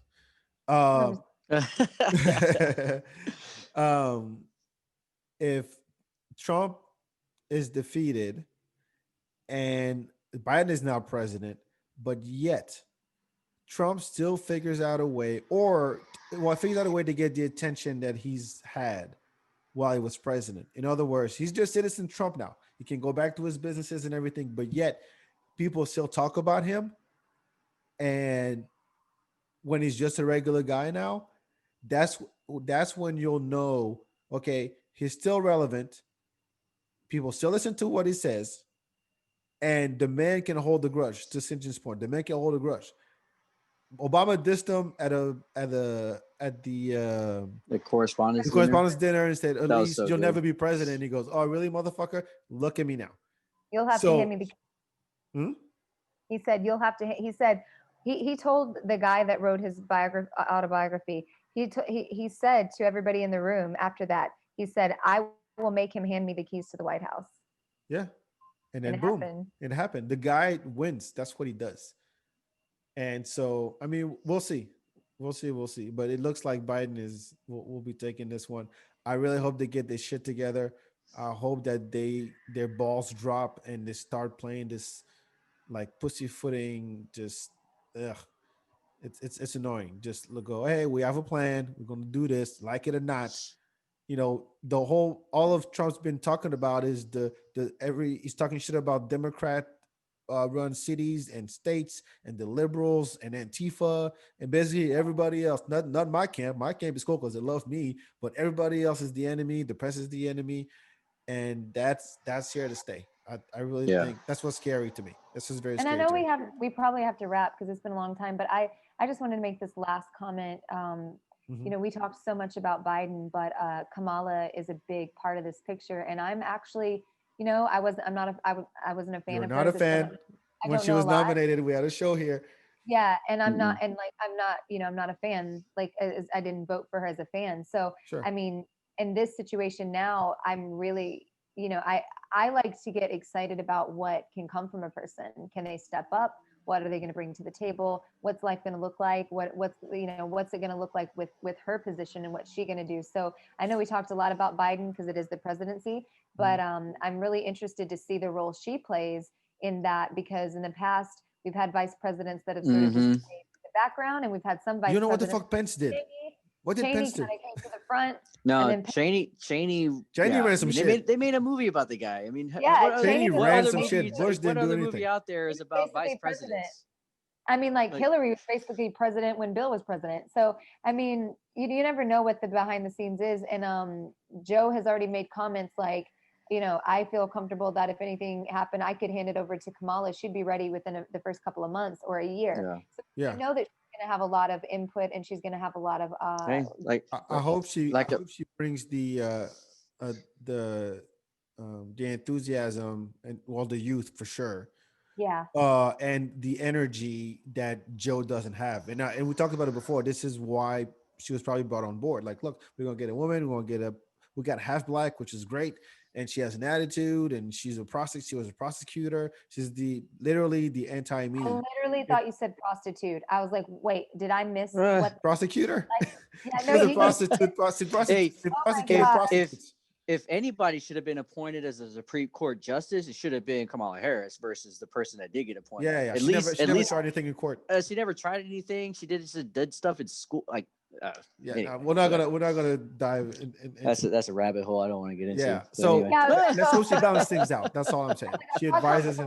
Sorry about that, but yeah, no, I'm it's excited. I'm excited to see what her potential is, you know, on a grander scale because I feel like this is going to be really put her to the test. The one area that cracks me up is her nervous laugh, though. When she had those interviews, Yeah. you know, she asked questions. I mean, it's a nervous laugh. My daughter has one, so I mean, I kind of felt endearing. It was kind of endearing to me because I was like, "Girl, I know you're in the hot seat. Like, I feel it. I feel like you're like, what do you mean? What do you mean? What do you mean? Ha ha!" And I was like, Well, she's more That's charismatic than Biden is, so yeah, that's what I always say, man. Pressure does one of two things. yeah, it It was cracks cute to pipes or makes diamonds. I mean, it I definitely like gave that. you. Yeah, I like Heard that that. analogy as well. So, I mean, that's the big silver lining too that I'm waiting for is just kind of what Kamala can do, and then also what that shows for female leadership in the country going forward. Well, we haven't. Oh, well, never mind. Okay, 5 more minutes. No, because we talked about if Biden wins. We haven't talked about if Trump stays. If Trump let you know. stays, you moving to Canada. I think it's a wait. I think it's a serious wake up call. I think it's going to This is be America, man. This is no. America. Hear me out, because we talked about how there's so many Republicans in the Senate or House that haven't said anything in support of Trump. Uh-huh. So let's say he does win. What happens now? Trump is going to be like the mafia. Look, you didn't support me when I needed you. Get the fuck out. I'm not going to support you. So, but you just can't kick out senators and Well, no, representatives. but I mean, If you Trump can. wins, can you make sure you delete this and don't put this podcast up? What? I don't want anybody coming after me. I was just kidding. I was like, if Trump doesn't win, can you just make sure this one doesn't go up? Because we said a bunch of bullshit. So yeah. I mean, if he I said, I didn't have internet. I think if he does win, it's just like hunker down. Like look, hunker down, people. Like we got to just get through these next 4 years, and then we're really done with him, because he can't run for president anymore. Oh, watch, watch. Like he had a meme that he put up. You say you're gonna go with the tyranny of all the Trump? years. It's like Trump 2024, Trump 2028. We can't know. Yeah, we can't know, because we didn't see this coming. We didn't see the pandemic coming. We didn't see anything that 2020 brought us. So we can't really go on anything that we knew before. If 2020 taught us anything, is that there is no rules, there is no plan, there is nothing that we can find safety and security in, except for the fact that there is nothing that we can find safety and security in. Yeah, it's a major reset. It's like there's the year zero, and then there's 2020. Like Y2K. Yeah, it's like Y2K all over again. Everything resets. You gotta reset. You gotta hit rock bottom to build again and move on from that. Because whatever you knew before, forget about it. All right, I do have a little bit of hope, just to throw out. I do have hope that just the natural replacement of Trump will immediately help in the places he damaged, because people knew it was him. And Biden had already built some relationships. So I feel like we will already have a little bit started in those areas. That gives me a little bit of hope. Hope is great. Hope is free.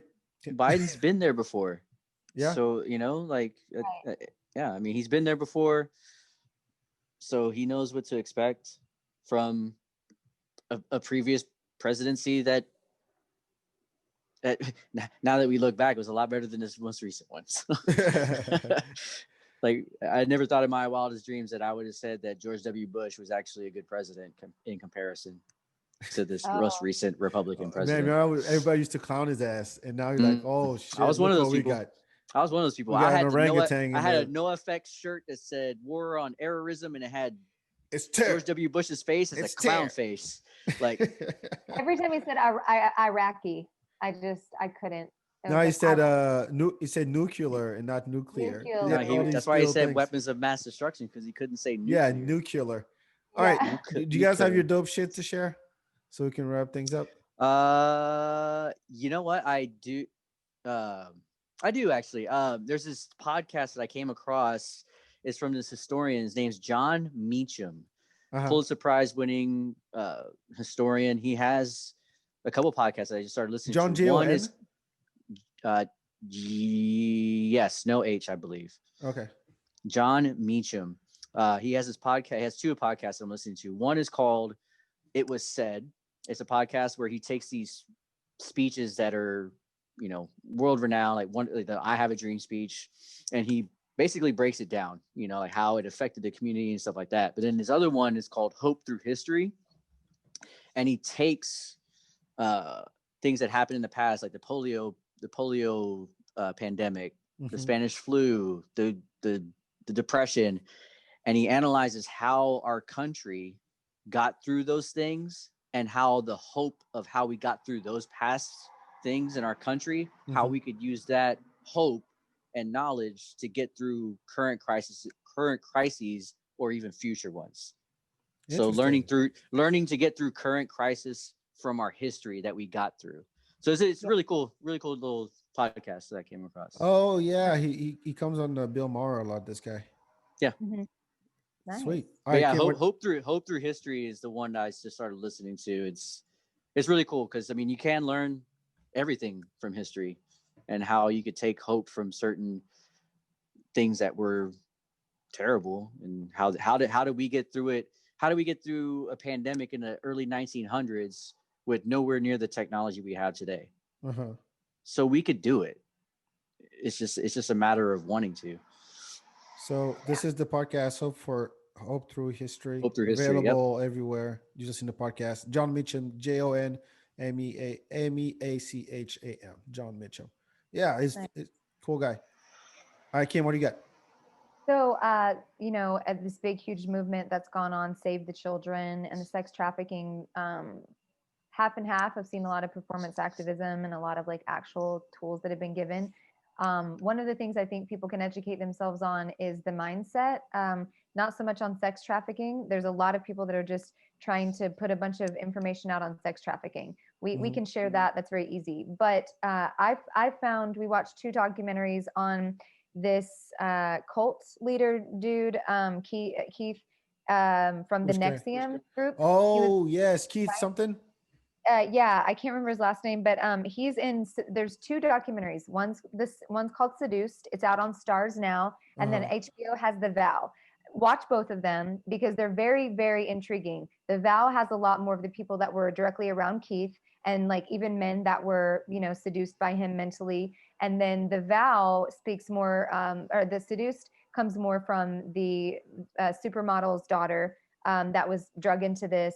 And then the Vow is more of the actress from the 90s. So the reason I'm bringing this up is it shows you how intelligent people that are very smart people, rich people, these people are educated, their children were drawn into these cults because they were told that they were special, and then they were not given attention by him, right? There were these mind tricks that were played, like, I'm going to build you up, but then I'm going to reject you. I'm going to build you up and I'm going to reject you. It got so bad where he had a group of women that he had branded. They were branding themselves. They had to ask to eat food. They had to ask to eat calories. And then everybody that started finding out about this within the group, because it looked very commercial. They were having big retreats and walking on coals and Tony Robbins shit and all of that. And it looked very commercial, but on the backside, it was very dark and there was very demented, right? So I think it's very important that people educate themselves on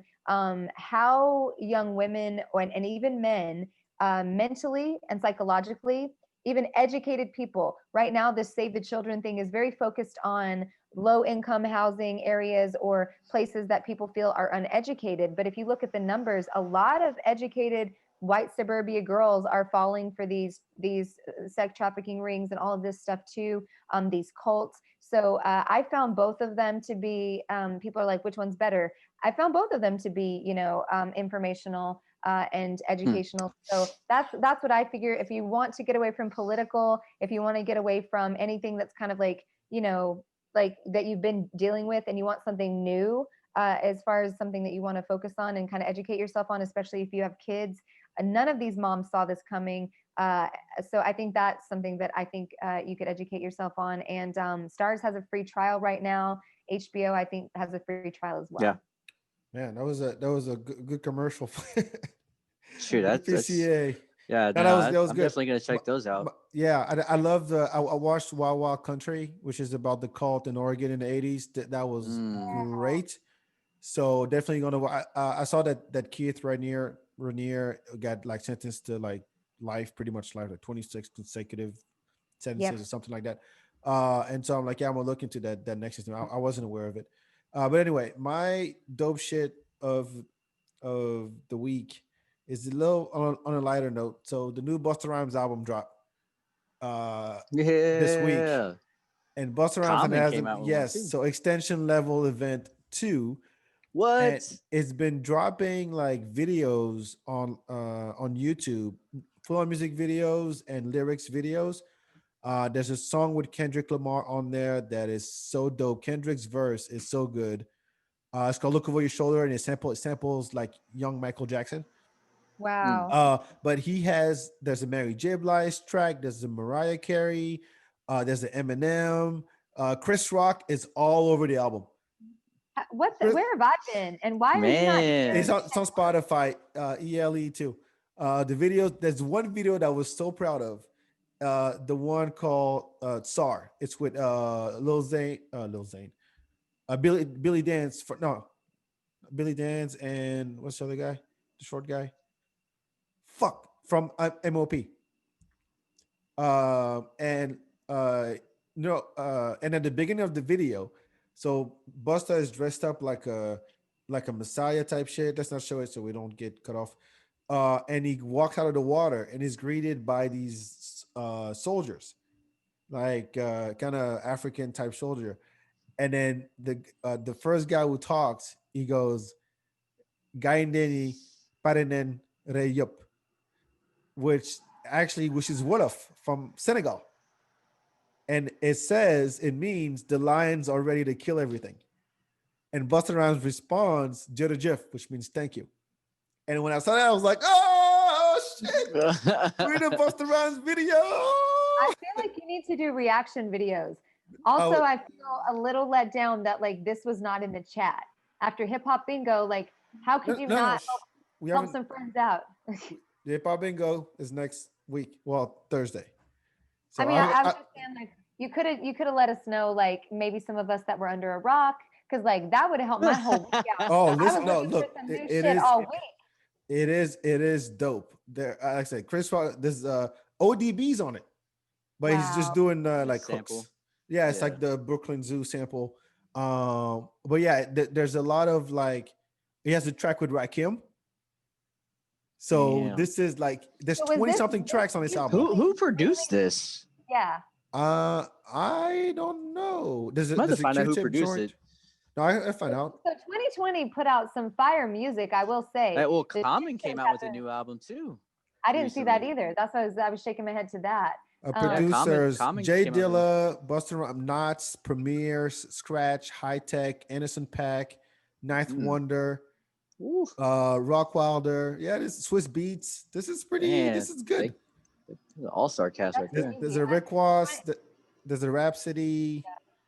It I'm gonna is check solid. that out. There's a Bell Biv DeVoe. Hey, ELE. That ELE album was something else when that came out. I'm more of the coming. His first one is my favorite one. Yeah. But honestly, after listening to this, I'm like, yo, Busta Rhymes is. I don't want to give it that whole goat shit. I think that's ridiculous. But I'm like, the man hasn't lost it. He still puts out fire music. So shout out to Busta Rhymes. ELE 2. It's available Spotify, wherever you get your music. It's on there. It's so fucking good. And that's my dope shit of the week. Quick announcements before we wrap up.